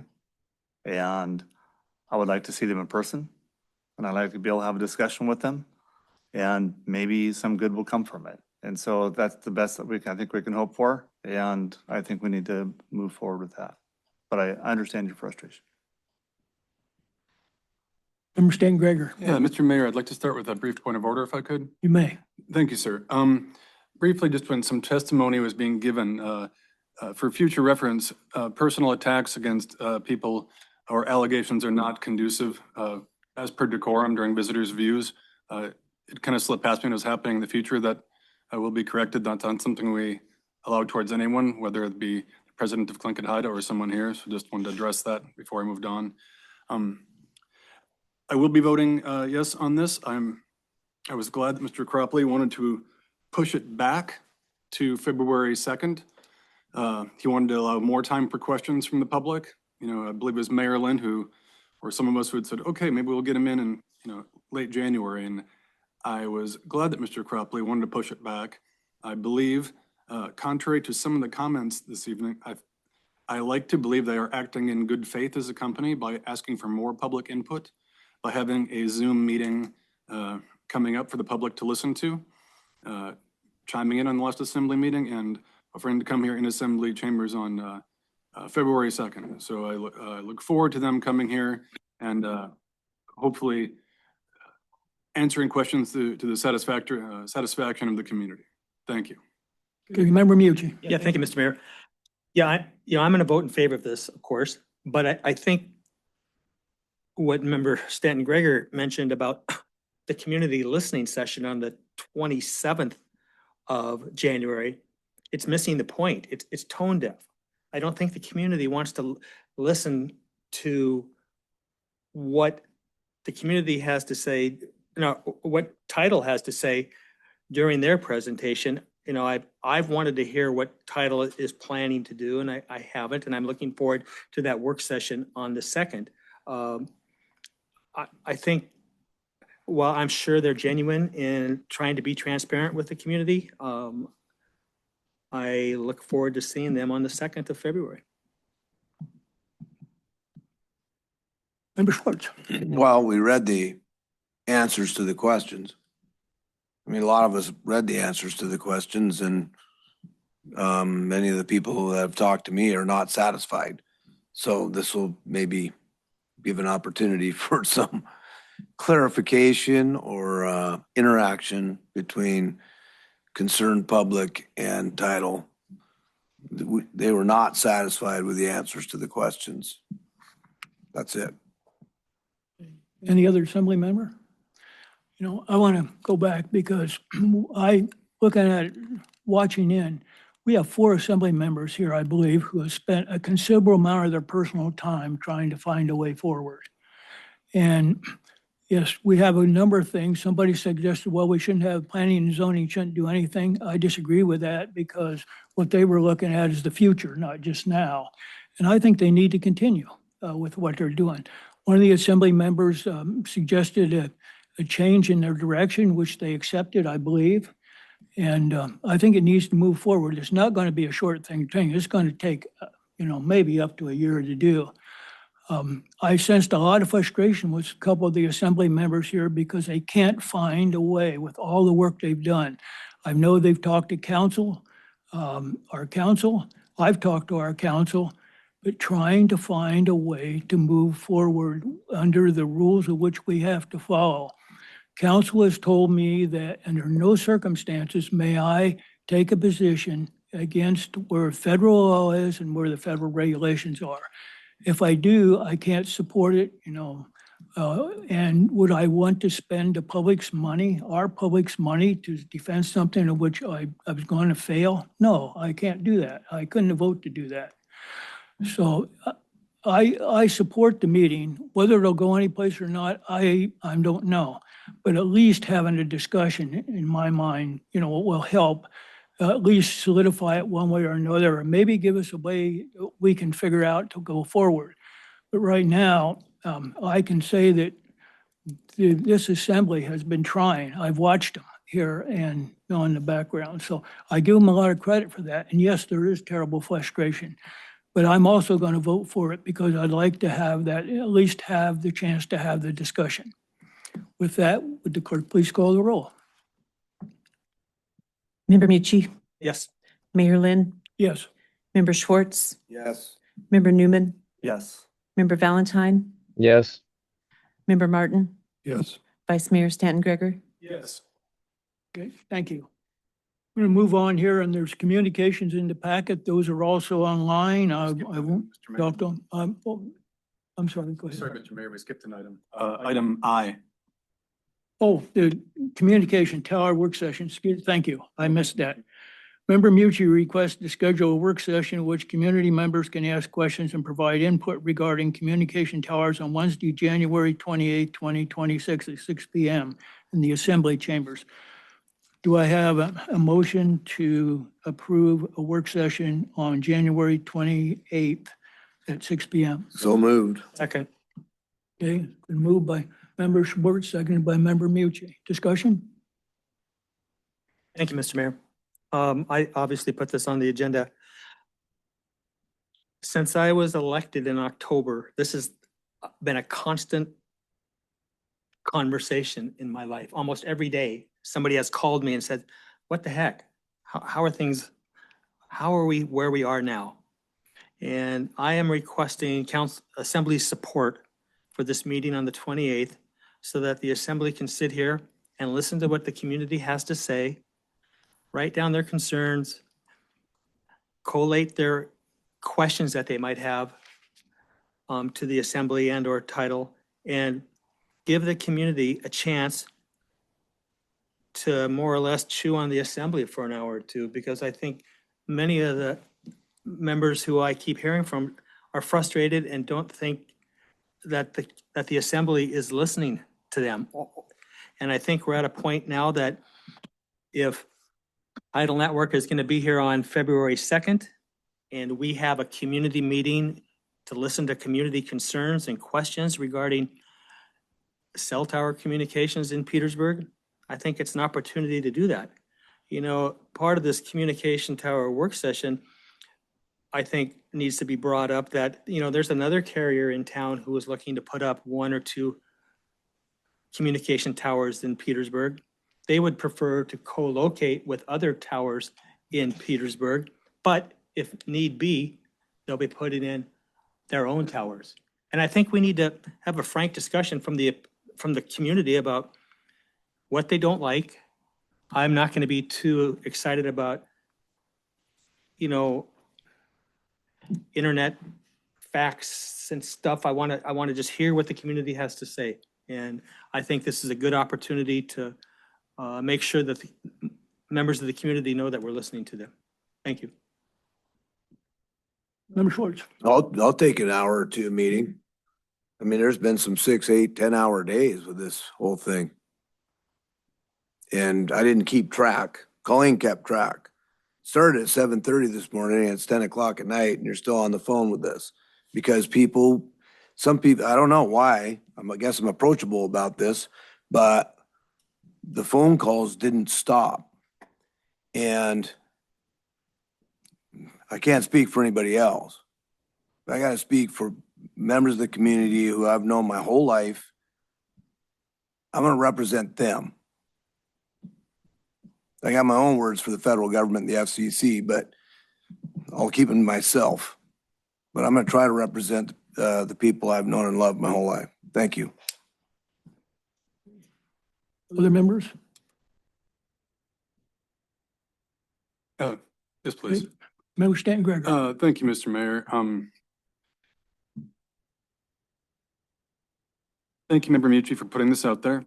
I have a bit of heartache with another meeting regarding this, and not because I don't want to hear from members of the public. I think it is critical as an elected official to listen to the members of the public. We heard 41 minutes of testimony this evening regarding towers, more than that at the last meeting. You count planning and zoning meetings. I feel as an assembly member, I'm getting lots of feedback from the public on this topic. Where I think I get confused as far as what I would get out of that meeting is, I think it's been pretty clear what people want, at least the ones who've been testifying, to be clear. Tonight we heard that we need to be filing an injunction from a member of the public said that against Tile Network and file suit. I said this last meeting, and I hope members of the public are listening. I don't think it is the borough's purview to be interfering with private business, whether it be a small local business or a different one, who is following their zoning requirements, playing by the rules, and then us changing the rules on them. I'll use one of our bigger stores here in town, Hammer and Weekon.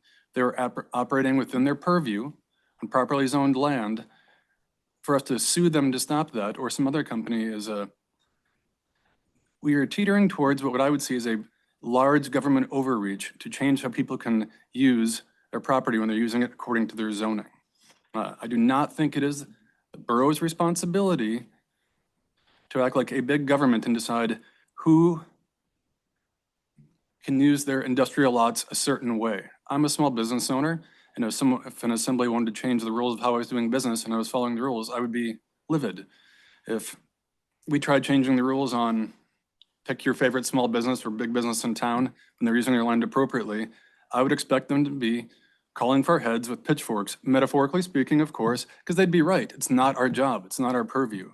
I feel like I've heard this feedback. They want us to do, some people want us to do things we cannot do by law. And I want to be very clear on the record, I want no part of that. I think it's a terrible precedent, which would result in terrible results long-term for the borough. Thank you. Member Schwartz. Well, last time I checked, none of the small businesses in town, including Hammer and Weekon, any of the fishermen, had a $50 million grant behind them from the federal government, taxpayer money, to do anything. And the last time it was mentioned a few meetings ago, I started thinking about a seine skiff or a stack of crab pots or a warehouse. None of them emit radiation. That's all I have to say on that. Member Martin. Yeah, I'll actually be gone.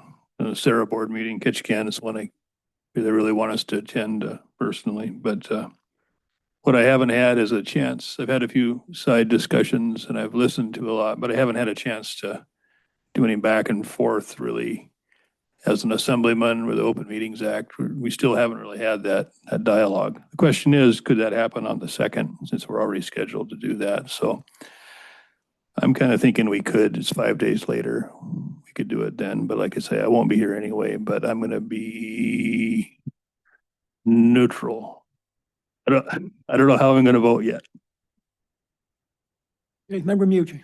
Yeah, thank you, Mr. Mayor. Yeah, you know, it's not government overreach. I mean, as an elected official, my priorities are to the community of Petersburg, and that's it.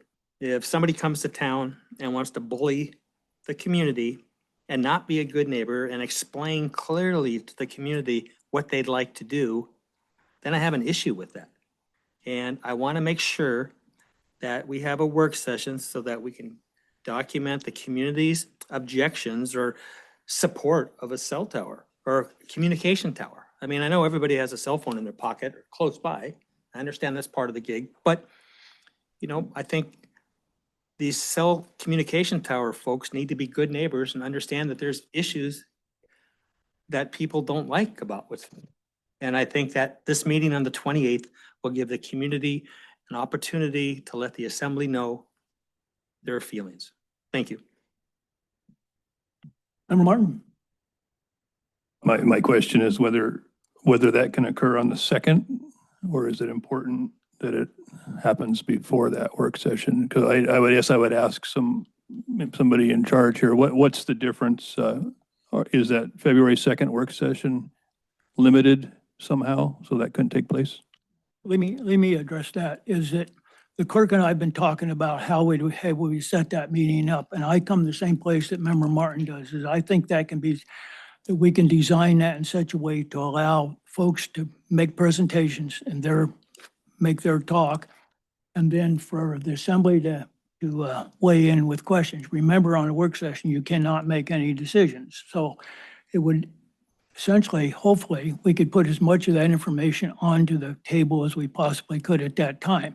And not only that, Mr. Cropley or whoever they bring can also, would also hear those same presentations. So from my perspective, I'm about the same place. I have the same concerns Member Martin does, that I don't see a need for another meeting. But Member Mucci. Yeah, thank you, Mr. Mayor. Well, the issue with the 28th meeting and the issue with the February 2nd meeting is the meeting on the 28th is in the evening. A lot of people have expressed frustration with me that noon meetings are it's really difficult to attend. It's an evening meeting on the 2nd. Both evening Okay, meetings. well, but we have an assembly meeting at noon on the 2nd. And if there's a lot of public comment during that meeting could go on for 3 hours. The meeting with title is in the evening. I understand that, but if we're looking I fail to see the point then, Member Mucci. Well, the point is, if we're gonna have people show up at the meeting of the 2nd to publicly comment during an assembly meeting, and then expect them to show up at 6 o'clock and do the same thing, I think we're missing the point. I think the point needs that we need a community meeting with community members and the assembly. Anybody can attend, Title Network can attend, but I'm hearing requests for us a work session just for the community to express their concerns to the assembly in an official capacity. From my perspective, if the last meeting, we specifically separated those two meetings to make sure that we gave people time to do that. And we chose ourselves to attend both of those meetings. So I guess where I'm at is I haven't changed my position from where we were, what I thought we agreed to at the last session. Thank you. Member Martin? So I hadn't thought about the noon assembly meeting. So that changes it for me. I'll be gone anyway. Have fun. I'm in support of it. Okay, any other comments? Would the clerk please call the roll? Member Mucci, Yes. Member Martin, Yes. Member Valentine, Yes. Member Newman, Yes. Vice Mayor Stanton Greger, Nope. Member Schwartz, Yes. Mayor Lynn. No. The motion passes 5-2. Mr. Mayor, if I may just jump in Sure. from a organizational perspective. I still don't see the difference between those two meetings. That's not my place to understand. But I would encourage people to continue to take up. Title Network made the opportunity to say, send us your questions. Questions that are going to come up on the 28th now, it's going to be very difficult for us to get those questions typed up and sent to Title Network couple days later.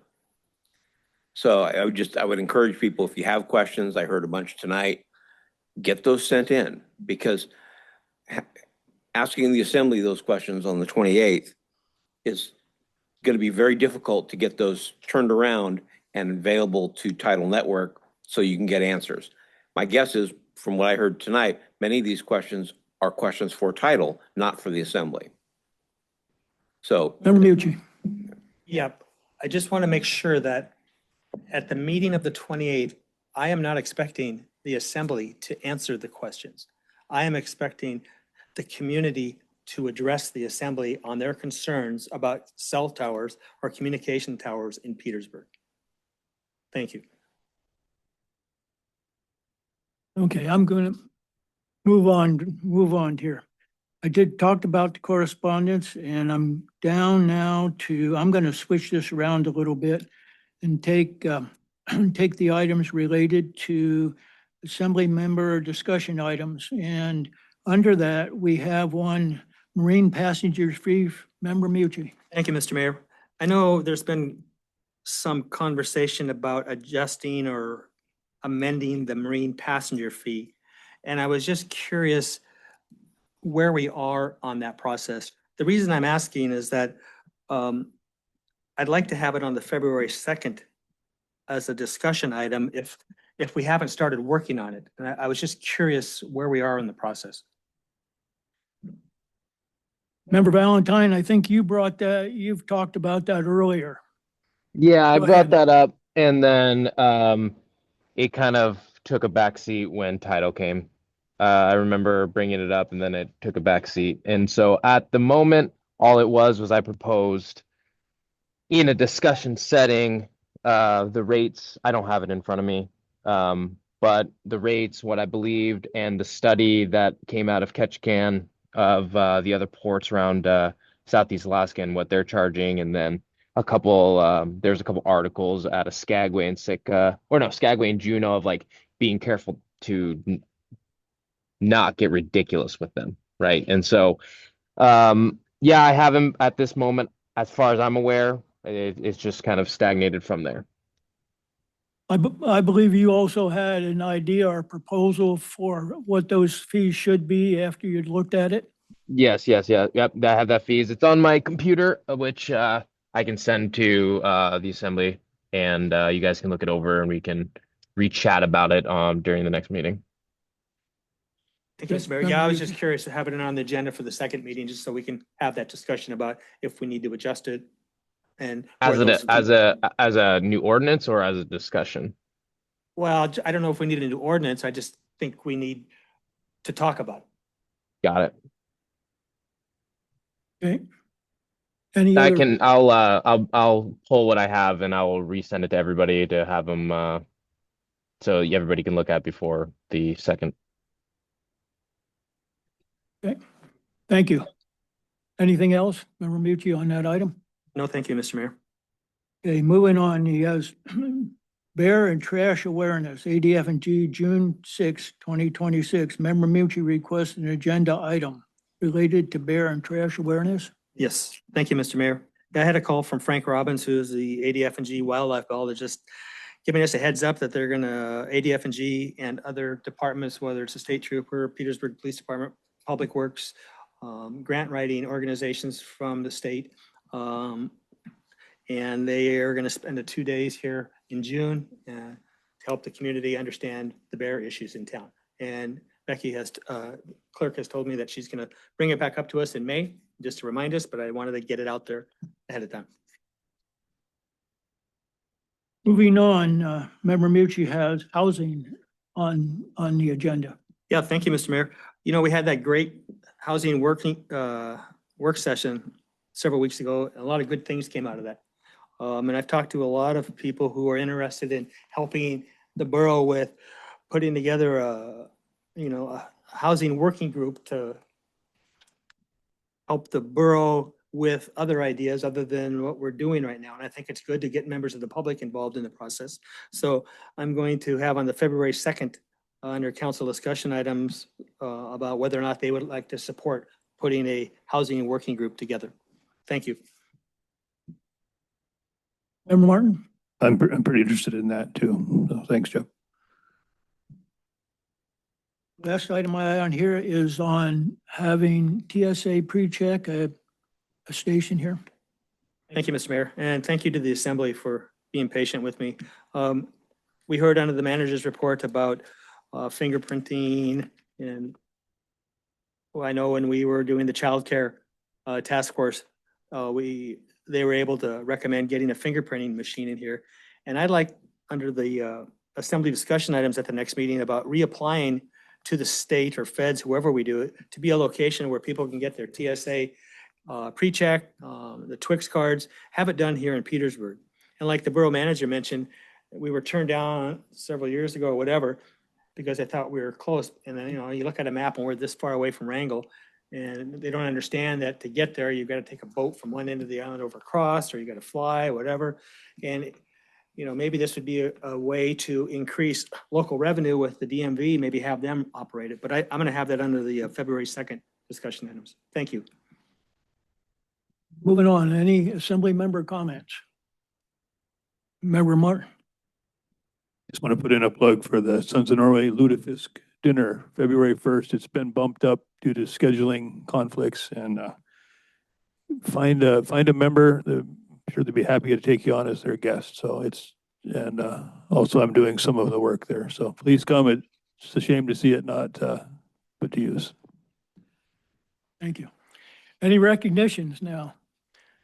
Member Stan Greger. Yeah, just briefly was already said, but I know all of the Power and Light Department, Steph Payne, Parks and Rec, Darby at Mattingly Electric.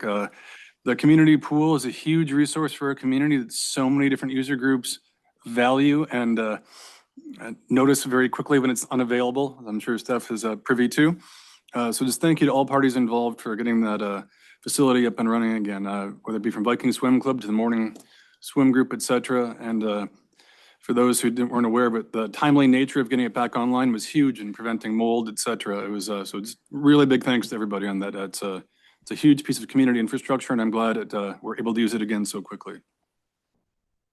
Any other recognition from assembly members? Seeing none. Last item on the agenda, only like adjourn. So I have, your second. Okay, all in favor? Aye. All right. Thanks, guys.